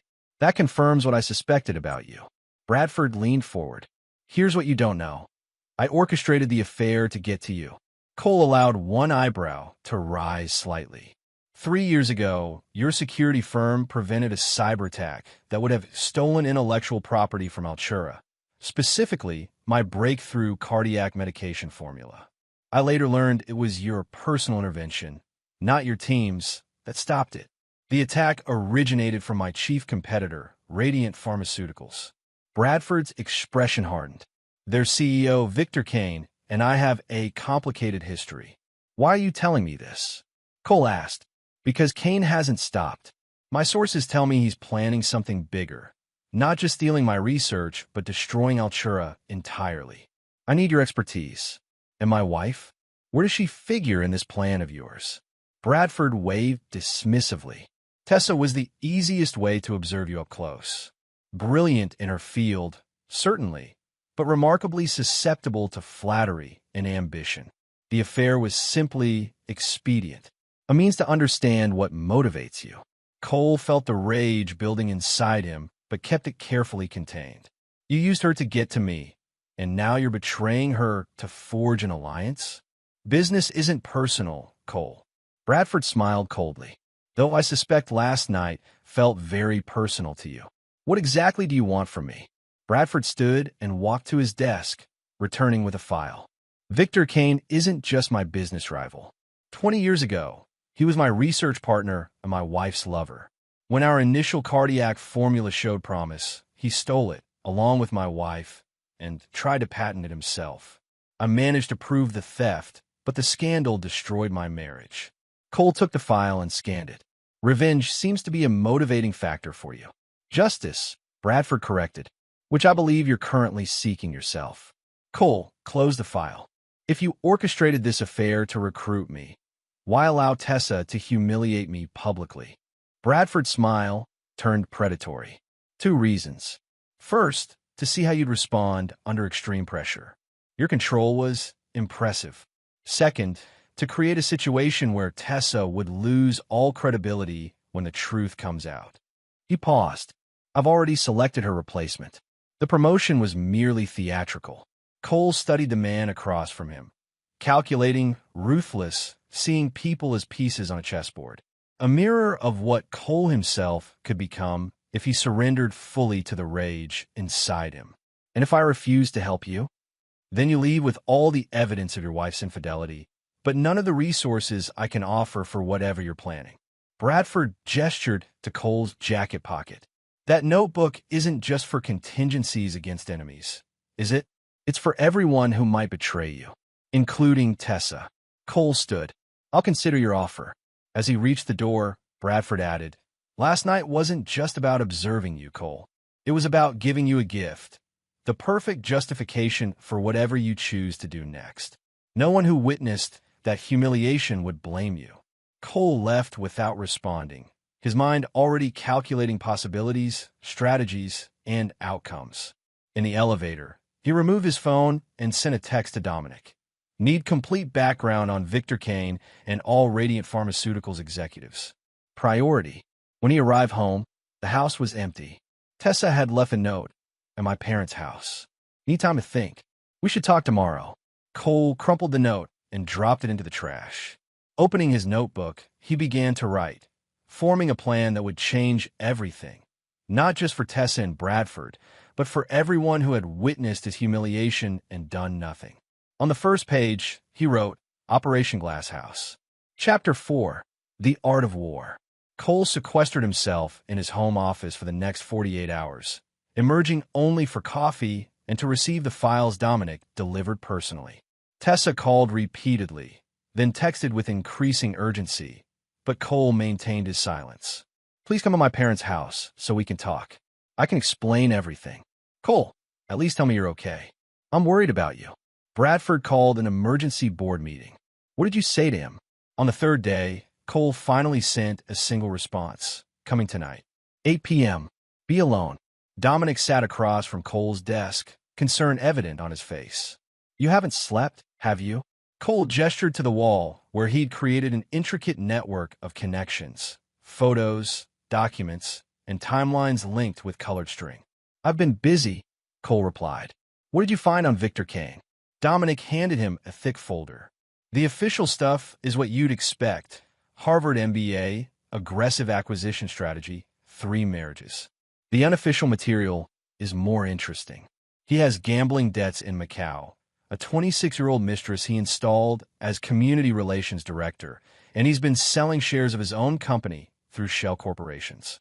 Anything connecting him directly to Bradford Reeves beyond their professional history? Yes. Kane's first wife, the one who left Bradford for him, died in a boating accident 6 months after their marriage. Kane collected a substantial insurance payout. Investigation ruled it accidental, but the detective noted inconsistencies in Kane's statement. Cole added this information to his wall. And Bradford's claim about a planned attack on Altura seems legitimate. Our security monitoring picked up unusual probing of Altura's networks last month. Not sophisticated enough to be state-sponsored, but persistent. Cole nodded. What about my parents? Any communication between them and Tessa since the party? Dominic shifted uncomfortably. Cole, are you sure you want me to? All information is relevant, Dom. Dominic sighed. 8 calls from your mother to Tessa. 2 from your father. Content summary from the voice transcripts suggests they're concerned about you, but also advise Tessa to remind you how much your career has benefited from her connections. Cole's expression hardened almost imperceptibly. And my in-laws, Harvey and Melissa Blackwell, have been in contact with Bradford Reeves directly. Appears they're concerned about their daughter's position at Altura, given the current circumstances. Cole made another note on his wall, then checked his watch. I need to get ready for my meeting with Tessa. While I'm gone, I need you to set up untraceable accounts for the transfers we discussed. Dominic hesitated. Cole, I've known you since college. I've never seen you like this. Are you sure you don't want to just what, Dom? Divorce her quietly? Pretend the public humiliation never happened? Except that my own parents took her side? Cole's voice remained even, but his eyes flashed dangerously. Everyone made their choices. Now, they get to live with the consequences. What about Bradford's offer? Are you going to help him against Kane? Cole smiled for the first time in days. I'm going to help everyone get exactly what they deserve. Later that evening, Cole arrived at his in-laws' Tudor-style mansion in the exclusive Lakeview district. Harvey Blackwell, a retired judge, had never approved of Cole, considering him beneath his daughter despite his financial success. Tessa opened the door herself, her face showing signs of stress and interrupted sleep. You came, she said softly. Thank you. Cole followed her to the garden patio, where they would have privacy from her parents. In the twilight, surrounded by Harvey's prize-winning roses, Tessa looked both beautiful and fragile in a way that might once have moved Cole. I need to explain about the party, she began. I was drunk and showing off for the board members. It was stupid and cruel, and I'll never forgive myself. Is that all you need to explain? Cole asked, his voice devoid of emotion. Tessa's eyes widened slightly. What did Bradford tell you? Everything. The affair. How it started. Why it started. Cole maintained steady eye contact. His particular interest in me and my company. Tessa sank into a patio chair. It wasn't supposed to happen. He was so attentive, so interested in my research when no one else seemed to care. One late night led to another, and then you decided to humiliate your husband at your celebration, in front of his parents and the entire industry. Cole's voice remained calm. Do you know what's interesting, Tessa? Not once in this explanation have you actually said you're sorry. Tears spilled down her cheeks. Of course I'm sorry. I love you, Cole. The affair was a terrible mistake. Bradford means nothing to me. It was just flattery and excitement. What did Bradford tell you after the party? Tessa looked away. He said I'd misjudged the situation badly, that he'd only pursued me to get closer to you and your security expertise, that my promotion would be reconsidered. Her voice broke. He's destroying my career, Cole. Everything I've worked for. Cole nodded slowly. And that's what matters most to you, isn't it? Your career, your reputation. That's not fair, Tessa protested. I care about us, about our marriage. Tell me something, Tessa. That night at the party, when you handed me that plate of scraps and made your little joke about dogs, did you feel powerful? Did it feel good to show everyone that the great Tessa Blackwell Harrington had outgrown her husband? Tessa's silence was answer enough. I came here tonight to tell you two things, Cole continued. First, I'll be moving your personal items to storage this week. The house keys have been changed. You're locking me out of her home? Tessa gasped. You can't do that legally. Actually, I can. The house is solely in my name. Your idea, if you recall, to protect your assets during our risky startup phase. I'm sure your father, the judge, can explain the implications. Tessa's shock turned to anger. And the second thing? Bradford Reeves didn't fire you. Yet, he's waiting for my decision on a potential collaboration between our companies. Hope flickered in Tessa's eyes. So, you can help me keep my position? Cole studied her for a long moment. 14 years of marriage. And that's your question? Not whether I'll forgive you or if we can save our relationship, but whether I'll help you keep your job. He stood to leave. I haven't decided what I'm going to do, Tessa. But I promise you this. When I'm finished, everyone will receive exactly what they've earned. As Cole walked back through the house, Harvey Blackwell stepped from his study. Running away instead of working things out, the older man challenged. Typical. Cole stopped. Judge Blackwell, given your distinguished career on the bench, I've always respected your commitment to justice. So let me ask you, what would be a just outcome here? The older man frowned. Marriage has difficulties. Tessa made a mistake, but destroying her career out of revenge is beneath you. Interesting that you immediately assume I'd target her career rather than, say, her dignity. The way she targeted mine. Cole moved closer. Tell me, if I had publicly humiliated Tessa, slept with her colleague, would you be advising her to reconcile? Or would you be helping her take me for everything I'm worth? Harvey's silence confirmed Cole's suspicion. That's what I thought, Cole said. You know, your daughter takes after you in many ways. You both believe rules apply to everyone except yourselves. As Cole reached his car, his phone buzzed with a message from Bradford. Decision time, Cole. My office tomorrow, 10 a.m. Choose wisely. Chapter 5. Smoke and Mirrors. Bradford Reeves' office seemed different in the morning light. Less imposing, more sterile.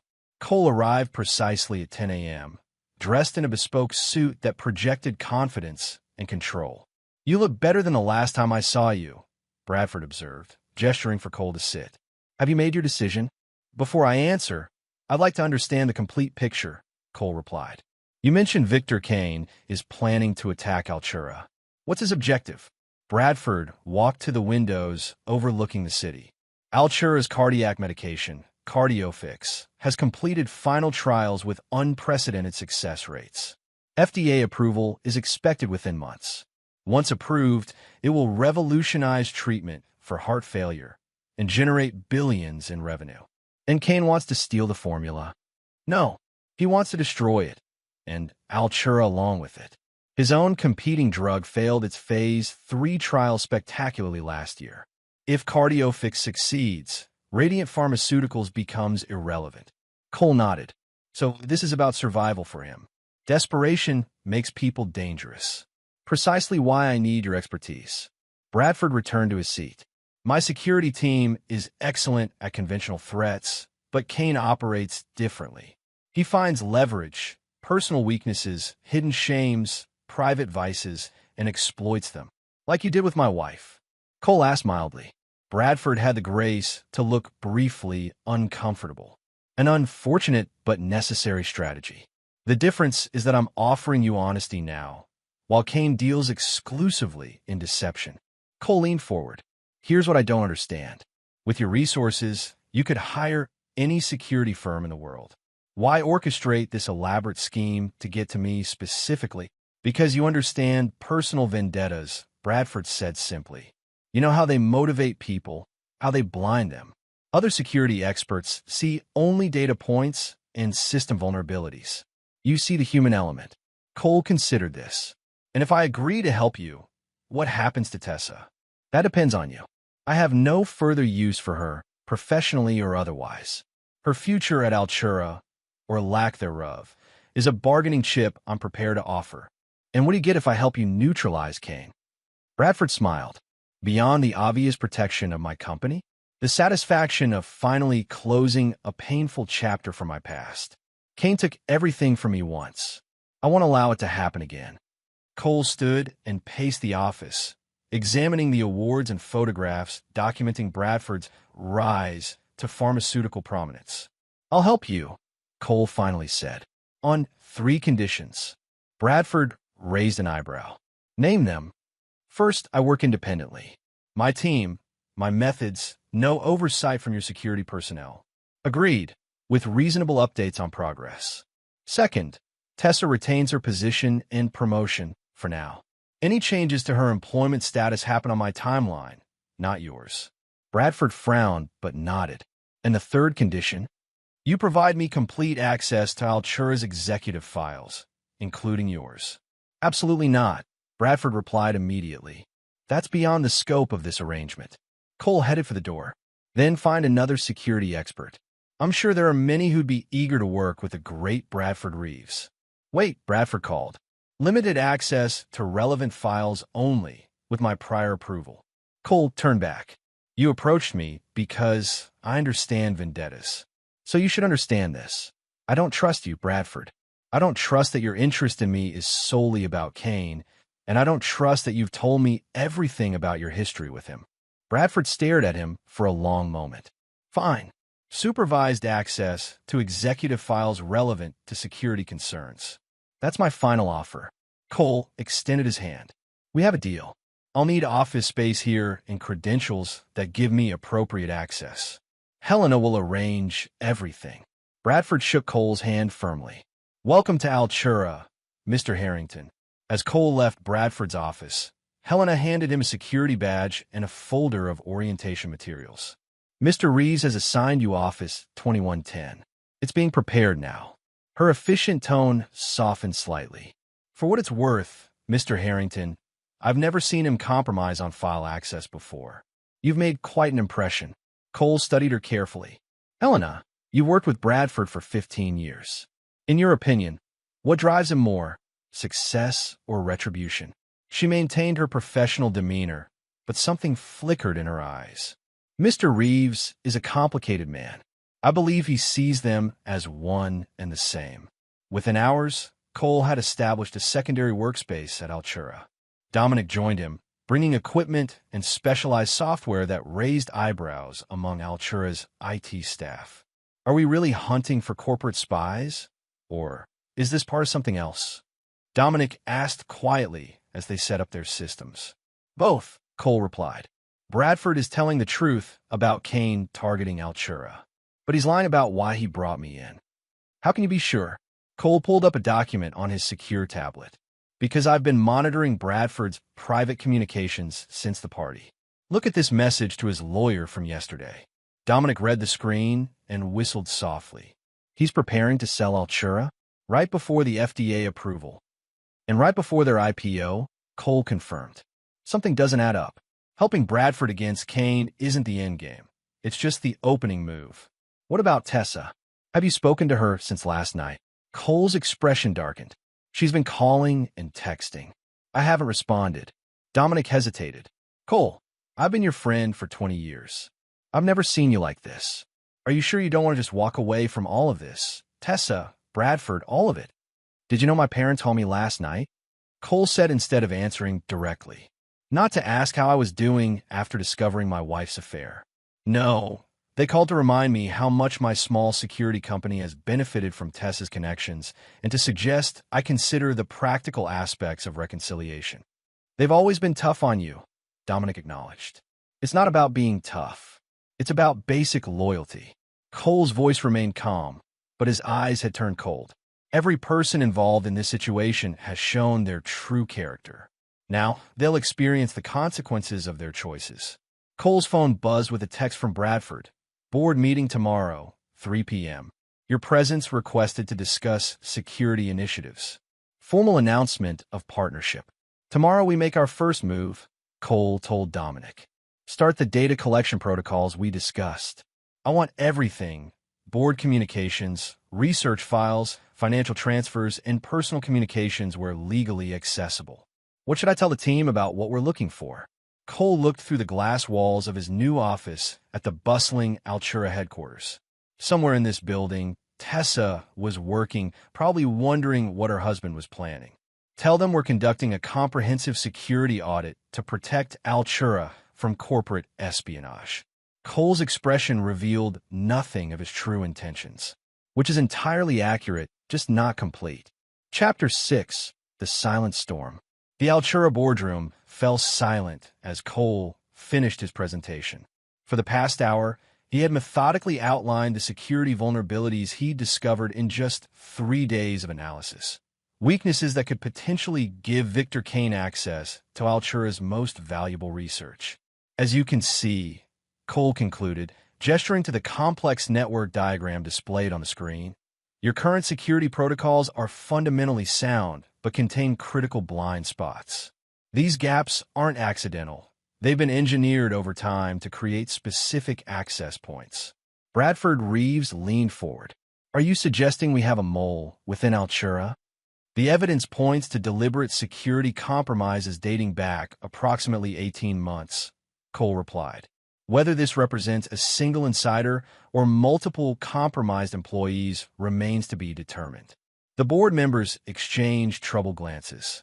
Philip Morrison, the septuagenarian chief financial officer, removed his glasses nervously. What do you recommend, Mr. Harrington? A compartmentalized approach, Cole said, advancing to his next slide. First, we isolate and secure the CardioFix research data using my proprietary encryption system. Second, we implement a digital tripwire network to detect unauthorized access attempts. Third, we monitor all internal communications through a specialized filtering algorithm designed to identify suspicious patterns. That third recommendation sounds potentially invasive, objected Sophia Winters, Altura's general counsel. There are privacy considerations for our employees. Cole turned to her. Ms. Winters, if you prefer, I could simply provide a list of employees who've accessed sensitive files outside normal business hours in the past 6 months, including dates, times, and the specific data they examined. Would that be helpful? Sophia blanched slightly. 3 weeks earlier, she had reviewed confidential merger documents at midnight, a legitimate action, but one she'd told no one about. Your approach seems sound, she conceded. Bradford stood, effectively ending the discussion. The board authorizes Mr. Harrington to implement all recommended security measures immediately. We'll reconvene in 1 week to review progress. He turned to Cole. I believe you've already met my executive vice president, Tessa Harrington. All eyes turned to Tessa, who sat rigid in her chair at the far end of the table. She had carefully avoided eye contact with Cole throughout the meeting. Yes, Cole replied neutrally. Mrs. Harrington and I are acquainted. A ripple of uncomfortable awareness moved through the room. Though nothing had been officially announced, Rumors of Tessa's marital problems had begun circulating through Altura's executive ranks. Excellent. Bradford continued smoothly. Mrs. Harrington will serve as your administrative liaison to ensure you have all necessary resources. Tessa's head snapped up, surprise evident on her face. Being assigned as Cole's liaison was effectively a demotion, administrative work far below her position as EVP. Mr. Reeves, she began, given my current responsibilities with the CardioFix launch preparation. This is precisely why you're the ideal liaison, Bradford interrupted. Your intimate knowledge of our flagship product makes you uniquely qualified to understand the security requirements. The double meaning of intimate knowledge was lost on no one. Several board members studied their tablets with sudden interest. Of course, Tessa acquiesced, her professional mask firmly in place despite the humiliation. I'm happy to assist however needed. As the meeting adjourned, Cole gathered his materials, ignoring the curious glances from board members eager to observe any interaction between him and Tessa. Bradford approached, lowering his voice. The liaison assignment, was that too much? I thought it might appeal to your sense of symmetry. My focus is securing your company, not managing my personal affairs, Cole replied coldly. In the future, consult me before making assignments that affect my work. Bradford seemed taken aback by the rebuke, but nodded. Point taken. As the boardroom emptied, Tessa remained seated, clearly waiting for a private word. Cole deliberately took his time organizing his presentation materials until they were alone. Was this your idea? Tessa asked, her voice tight.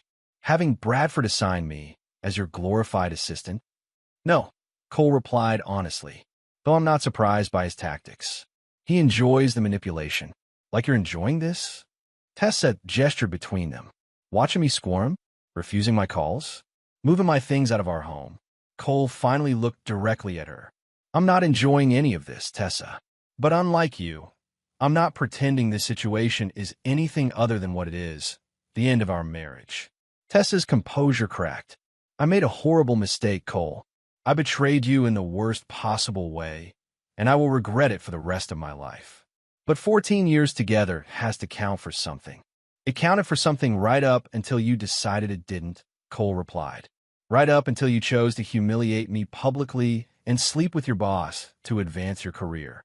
That's not fair, Tessa protested. The affair was a terrible mistake, but it wasn't calculated. It just happened. Things don't just happen, Tessa. People make choices. Cole gathered his materials. As your liaison assignment demonstrates, Bradford is a vindictive man who enjoys exercising power over others. You chose him as your lover. Now you get to experience what that really means. As he moved toward the door, Tessa called after him. What are you really doing here, Cole? This isn't just about corporate security, is it? Cole paused without turning around. I'm doing exactly what Bradford hired me to do. Identifying vulnerabilities and eliminating threats. The fact that you feel concerned suggests you recognize yourself in that category. Later that evening, Cole met with Dominic in their secure office at Altura. The regular workday had ended, leaving the executive floor mostly deserted. Did you implement the monitoring systems? Cole asked. Dominic nodded.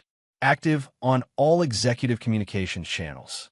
Bradford doesn't realize it, but the board authorization you received today gives us legal cover for almost everything we're doing. Almost everything. Well, the parallel system that's tracking Bradford's personal devices might fall into a gray area. Dominic grimaced. Are you sure this is necessary, Cole? The security threat from Kane seems legitimate. We could just do the job we were hired for. Cole pulled up a series of documents on his secure tablet. Look at these financial transfers from Bradford's personal accounts. $5 million to a shell company in the Caymans 3 months ago. Another $7 million last month. He's moving his money offshore while preparing to take Altura public. That's suspicious, but not necessarily illegal, Dominic pointed out. No, but this is... Cole swiped to another document. Bradford has been systematically falsifying certain CardioFix trial results. The medication works, but it has serious side effects in about 8% of patients. Side effects he's buried in the data. Dominic's eyes widened. If that gets out after the IPO, Altura's stock collapses, thousands of patients could be harmed, and Bradford walks away with hundreds of millions while blaming the research team, including Tessa. Cole's expression hardened. He's setting her up to take the fall while he escapes with his fortune. So what's our play here? Turn him in to the FDA? Not yet, Cole replied. First, we need to understand his entire plan. Bradford isn't just running from potential scandal. He's systematically preparing for something specific. The offshore accounts, the falsified data, the accelerated IPO timeline. He knows something we don't. Cole's phone buzzed with a text from Bradford. Need to meet. My house. 10 p.m. Come alone. Critical development with Kane. What do you think? Cole showed Dominic the message. Could be legitimate. Could be a trap. Dominic frowned. You shouldn't go alone. I won't be alone, Cole assured him. I'll have you monitoring everything remotely. Set up the surveillance package we discussed. As Cole prepared to leave, Dominic asked, What about Tessa? Should we tell her what Bradford's planning? Cole paused. Not yet. She made her choice. Now she gets to live with the consequences, at least for a while longer. Later that night, Cole arrived at Bradford's palatial estate in the exclusive Hillcrest neighborhood. The house was an ultra-modern structure of glass and steel, perched on a cliff overlooking the city lights below. A silent security guard escorted Cole through the minimalist interior to a back terrace where Bradford waited, nursing a glass of scotch. Thank you for coming, Bradford said, not bothering to rise. Drink. I prefer to keep a clear head, Cole replied, taking the seat opposite Bradford. You mentioned a critical development with Kane. Bradford studied Cole thoughtfully before responding. Victor contacted me directly today. After years of silence, he suddenly wants to meet, just the two of us, no lawyers, no security. And you're considering it? Cole asked skeptically. I'm considering what it means, Bradford corrected. Victor doesn't make impulsive moves.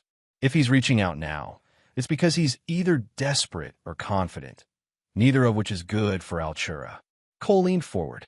What exactly did his message say? Bradford pulled out his phone and read, Brad, we both know what's coming. Meet me at the place where it all began. Just us like old times. One chance to avoid mutual destruction. 48 hours. The place where it all began. Our old lab at Westridge University, Bradford explained, where we developed the original cardiac formula before everything fell apart. Cole processed this information. It's almost certainly a trap. Of course it is, Bradford agreed. The question is, what kind? And is there a way to turn it to our advantage? As they discussed possibilities, Cole noticed a shadow pass briefly across one of the large windows overlooking the terrace. Someone else was in the house, moving quietly. You told me to come alone, Cole noted casually. I assumed the same applied to you. Bradford smiled thinly. My head of security is inside. Standard procedure for all meetings here. Sensible, Cole acknowledged, though he suspected Bradford was lying. The movement hadn't matched typical security protocols. Their discussion continued for another hour, developing strategies for the potential meeting with Kane. As Cole prepared to leave, Bradford walked him to the door. One more thing, Cole. Your security implementation at Altura. It's been noted that your systems are monitoring all executive communications. As authorized by the board, Cole reminded him. Including mine? Cole met his gaze directly. Especially yours, since you became Kane's primary target. Bradford nodded slowly. Just making sure we understand each other. Good night, Cole. On the drive home, Cole contacted Dominic through their secure channel. Were you able to access Bradford's home system? Yes, Dominic confirmed. And you were right. He had someone else there. Not security. I caught a partial reflection in one of the windows. It was Sophia Winters, Altura's general counsel. Interesting, Cole mused. Pull everything we have on her. And run a deep background check on that meeting location, Westridge University's old research labs.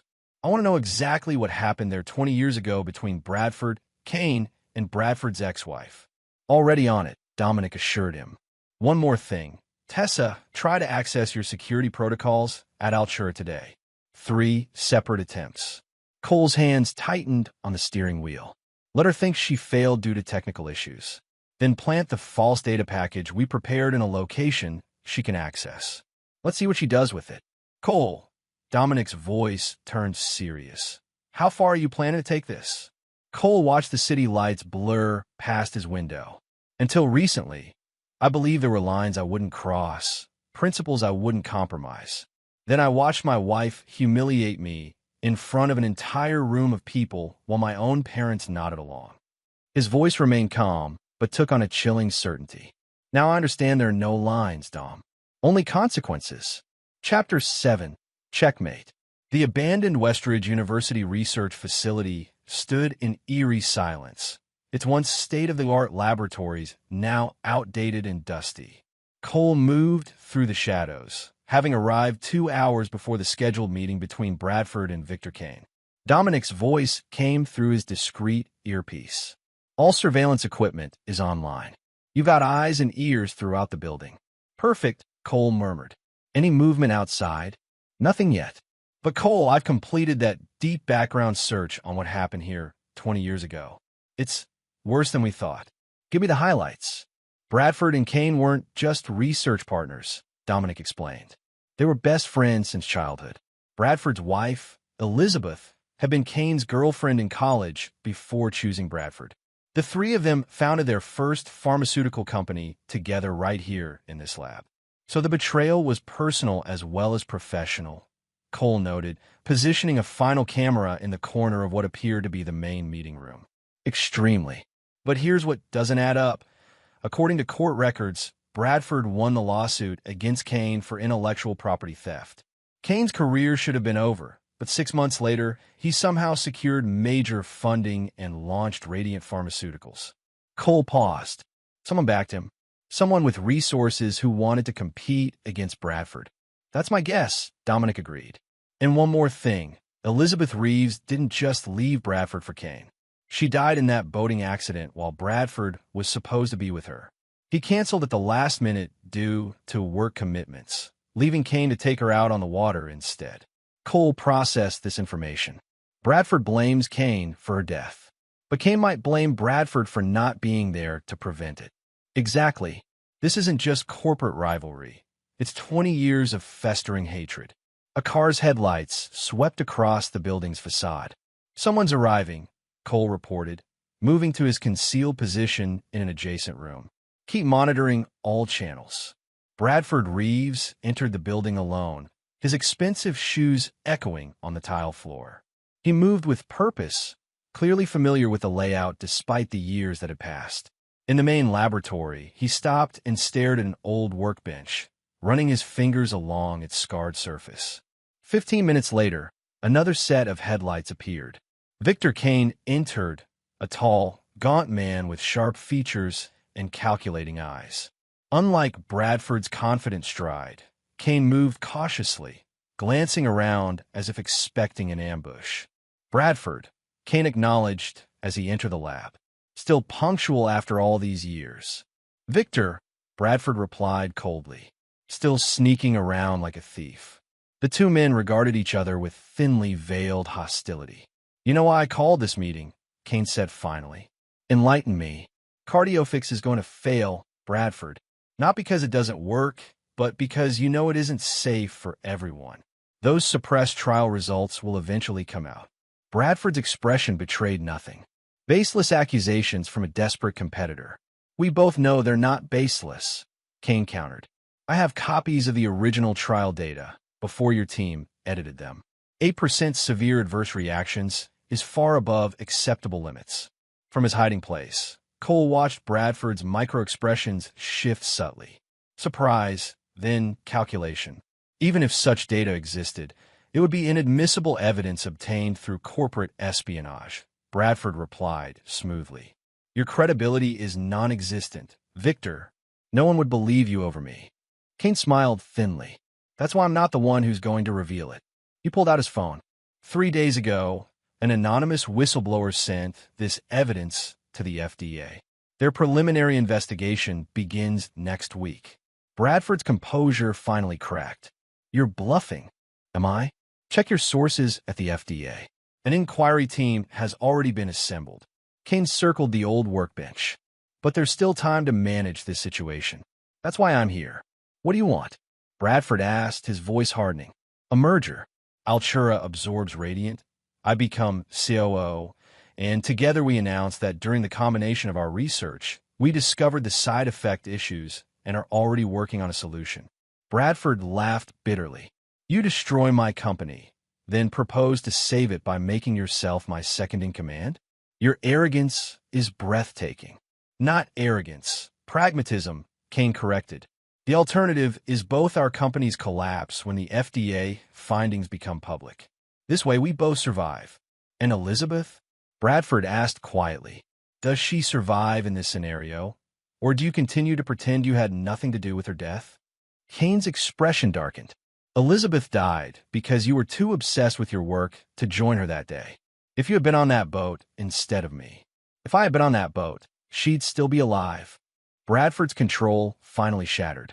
You were drunk, Victor. The investigation covered it up because your father paid off the medical examiner, but I know the truth. In Cole's earpiece, Dominic's voice was urgent. Cole, I've just intercepted communications. Bradford has a secondary team outside. For armed men. Cole checked the surveillance feeds on his tablet. Confirmed. He's planning to eliminate Kane tonight. Inside the lab, the confrontation continued to escalate. You have until morning to accept my merger proposal, Kane stated. After that, the FDA gets the complete evidence package, including communications showing you were aware of the problems. Bradford's laugh held no humor. You won't live to see morning, Victor. Kane's eyes widened as he recognized the threat. You brought security? We agreed to come alone. I agreed to nothing, Bradford replied coldly. How appropriate that it ends where it began. Cole made a split-second decision and activated the building's old fire alarm system. The sudden blaring caused both men to flinch. What the hell? Kane glanced around wildly. Bradford cursed. Someone else is here. As both men moved toward the exits, Cole transmitted orders to Dominic, deploy countermeasures, and contact the FDA anonymously with everything we've gathered, Bradford's data manipulation, the offshore accounts, and his plan to eliminate Kane. The chaos that followed unfolded with precise choreography. As Bradford's security team rushed the building, they triggered the non-lethal traps Cole had set. Simultaneously, local police responded to an anonymous tip about armed men at the abandoned facility.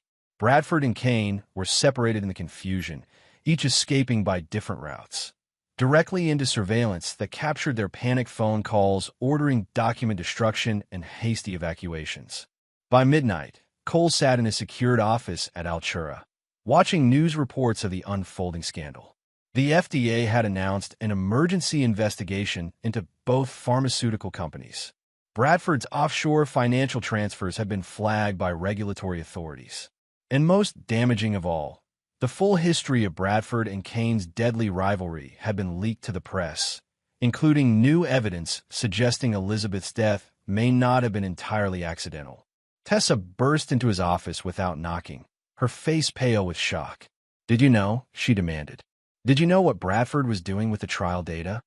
Cole regarded her calmly. I discovered it, yes. The FDA is shutting us down pending investigation. The IPO is canceled. Everyone's stock options are worthless. Tessa ran her hands through her hair. My entire career is in ruins. Much like my marriage, Cole observed mildly. Tessa stared at him, realization dawning. You did this. All of it.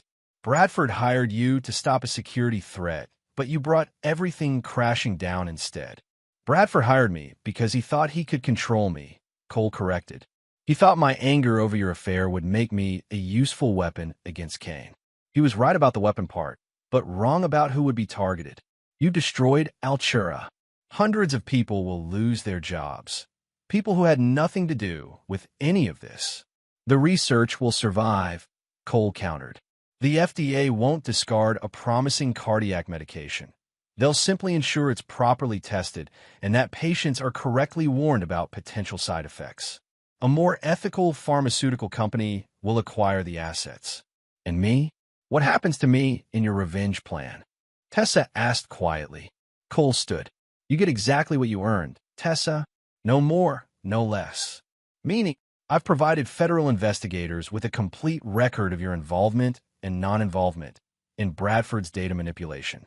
Unlike some, I don't believe in collective punishment.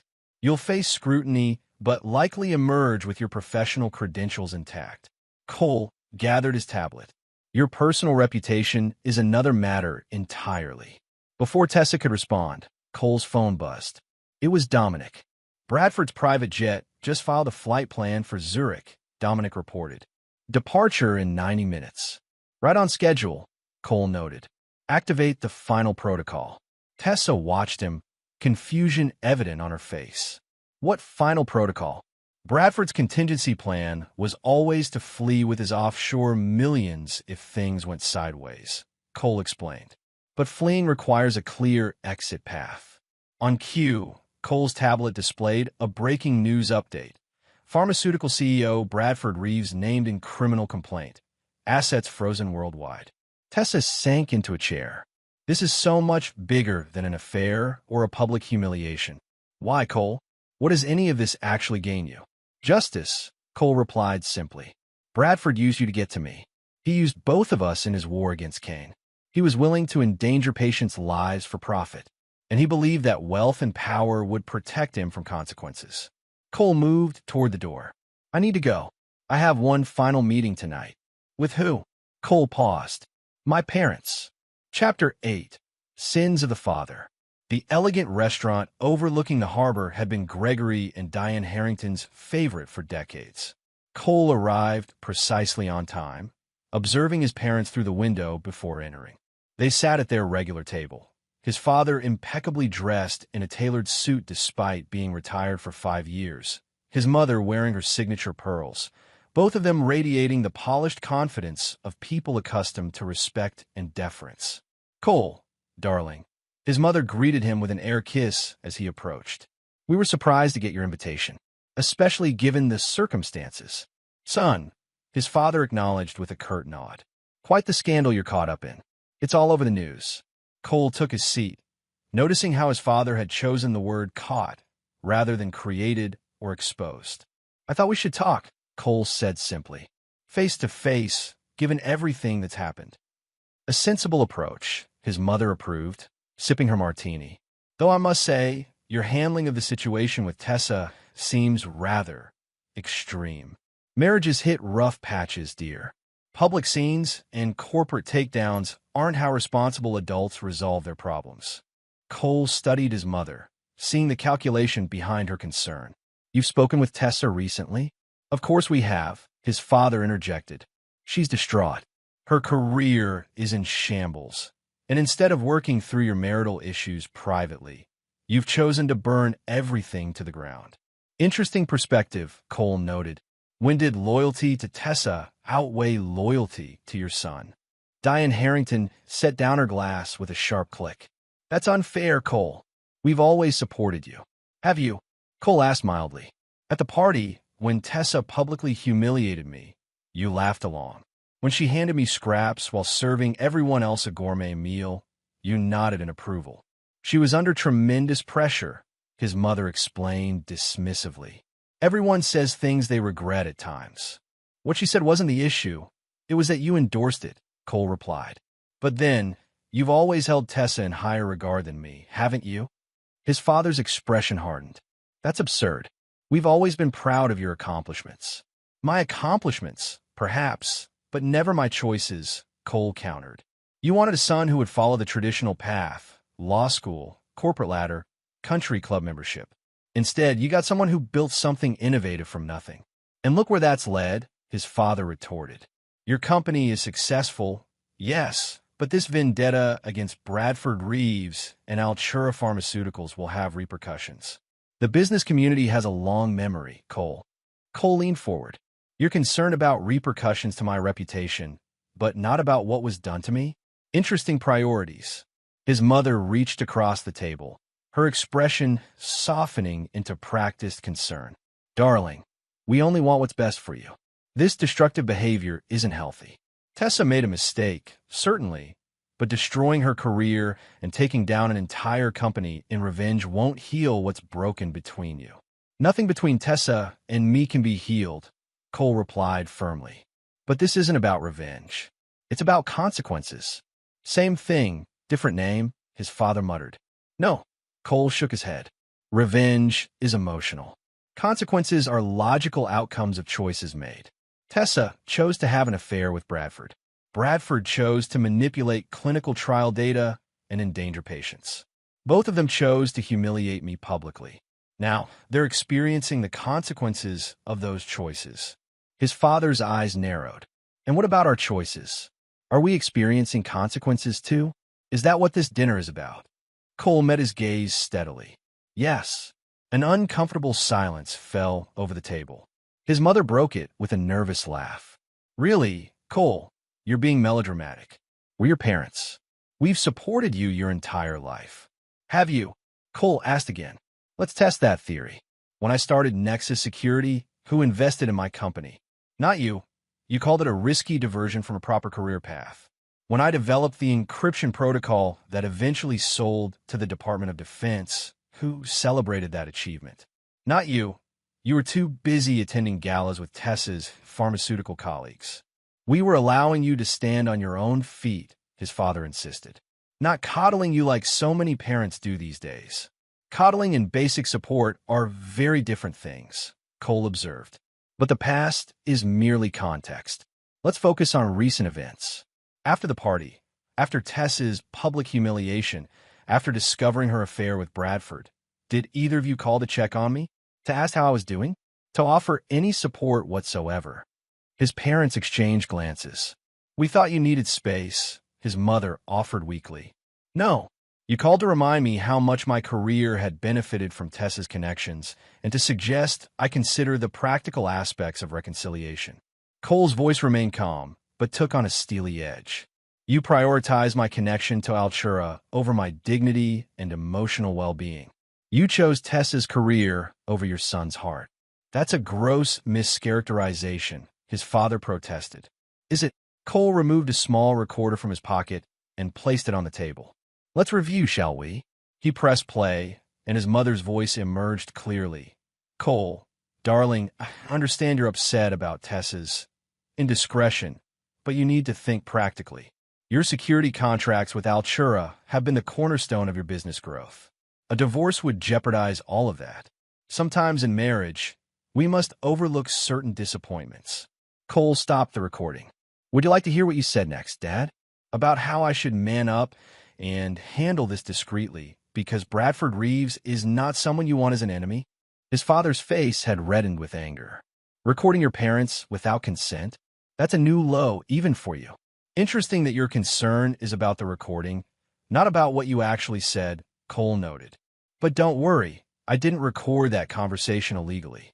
My home office, where you called me, has always had security monitoring. There's a disclosure statement in the entryway of my house. You've walked past it hundreds of times. His mother's carefully maintained composure was beginning to crack. What exactly is the point of all this, Cole? To make us feel guilty? To punish us for not reacting exactly as you wanted? No, Cole replied simply. The point is to inform you of changes going forward. I've spent my life seeking approval from parents who consistently prioritized appearances over authenticity and others' success over my well-being. That ends today. What does that mean? His father demanded. It means our relationship will reflect the loyalty you've demonstrated. Cole's voice remained steady. I won't be attending family gatherings where Tessa is welcome. I won't be contributing to the family foundation that bears your name, but relies primarily on my donations. And I won't be maintaining the fiction that we're a close, supportive family when the evidence clearly suggests otherwise. This is childish, his father scoffed. You're punishing us because we didn't coddle you through a marital spat. No, I'm establishing boundaries based on observed behavior. Cole stood.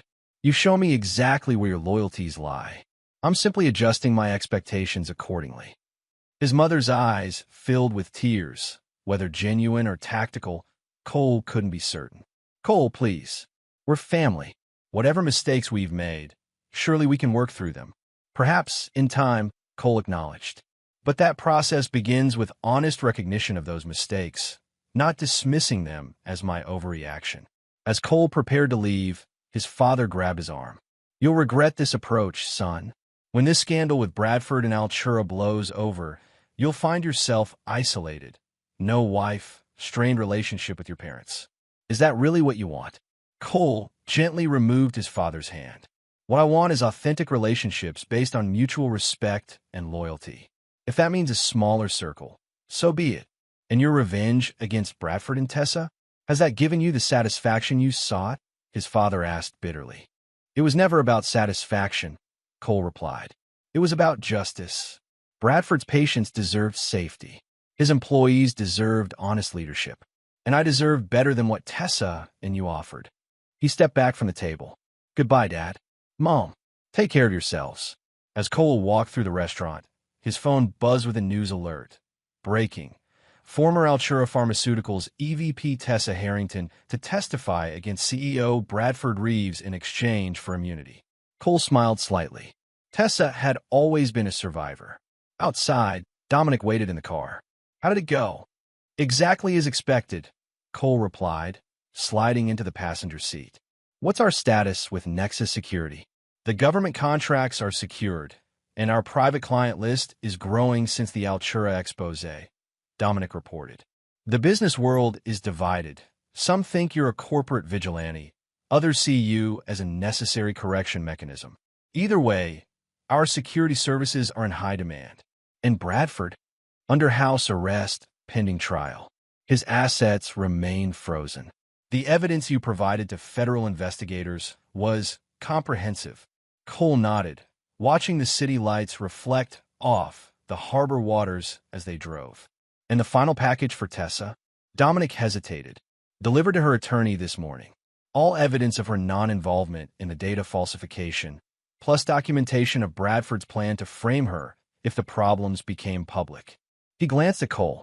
She'll likely avoid criminal charges, though her professional reputation is entirely her responsibility to rebuild, Cole finished. I ensured she wouldn't pay for crimes she didn't commit. The rest is up to her. And your parents? Cole's expression remained neutral. They made their choice. Now they live with it. As they approached Cole's house, recently redecorated and purged of all reminders of his former life, Dominic asked the question that had been lingering between them. Was it worth it, Cole? All of this? Cole considered the question carefully. It wasn't about worth. It was about principle. Some people believe they can act without consequences, that money or power or family ties will shield them from the results of their choices. He gazed at the city below. They're wrong. Chapter 9. Ashes and Rebirth. 1 year later, the new headquarters of Nexus Security Solutions dominated the downtown skyline, its glass and steel structure reflecting the morning sunlight. Inside his top-floor office, Cole Harrington reviewed the quarterly reports with satisfaction. The company had tripled in size since the Altura Pharmaceutical scandal, with government contracts and private security consultations generating unprecedented revenue. Dominic entered without knocking, their years of friendship having dissolved such formalities long ago. The Westridge evaluation is complete, he announced. Their security protocols were even worse than we anticipated. Full reports on your server. Cole nodded. And the other matter? Just as you predicted. Dominic handed him a tablet displaying a news article. Bradford's plea deal went through. 8 years, reduced to 5 with cooperation. The CardioFix formula has been acquired by Meridian Pharmaceuticals, with all safety issues properly documented and addressed. Any word on Tessa's involvement with Meridian? Consultant only, not executive staff. Her testimony against Bradford salvaged her professional credentials, but the industry memory is long. She won't hold a leadership position again anytime soon. Cole handed back the tablet. And my parents? Dominic hesitated. They've reached out again. 3 calls this week to your personal line, which continues to go directly to voicemail, Cole noted without emotion. They sent a formal letter too, Dominic added, placing an envelope on the desk. Your father's law firm letterhead. Cole stared at the envelope without touching it.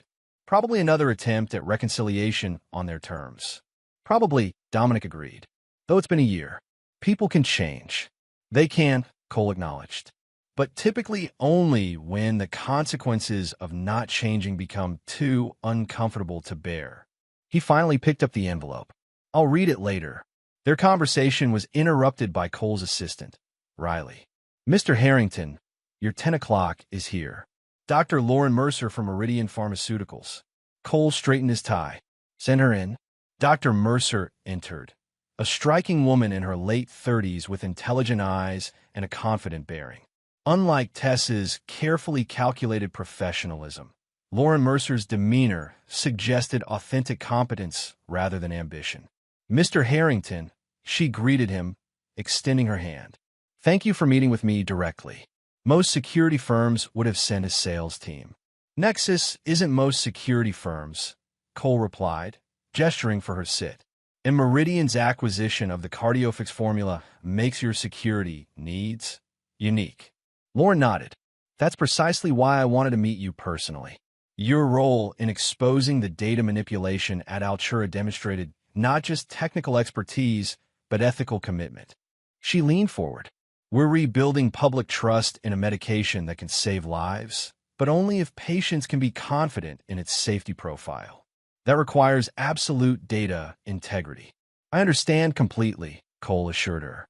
Dominic, can you walk Dr. Mercer through our preliminary security assessment for pharmaceutical research protocols? As Dominic began the presentation, Cole observed the interaction with interest.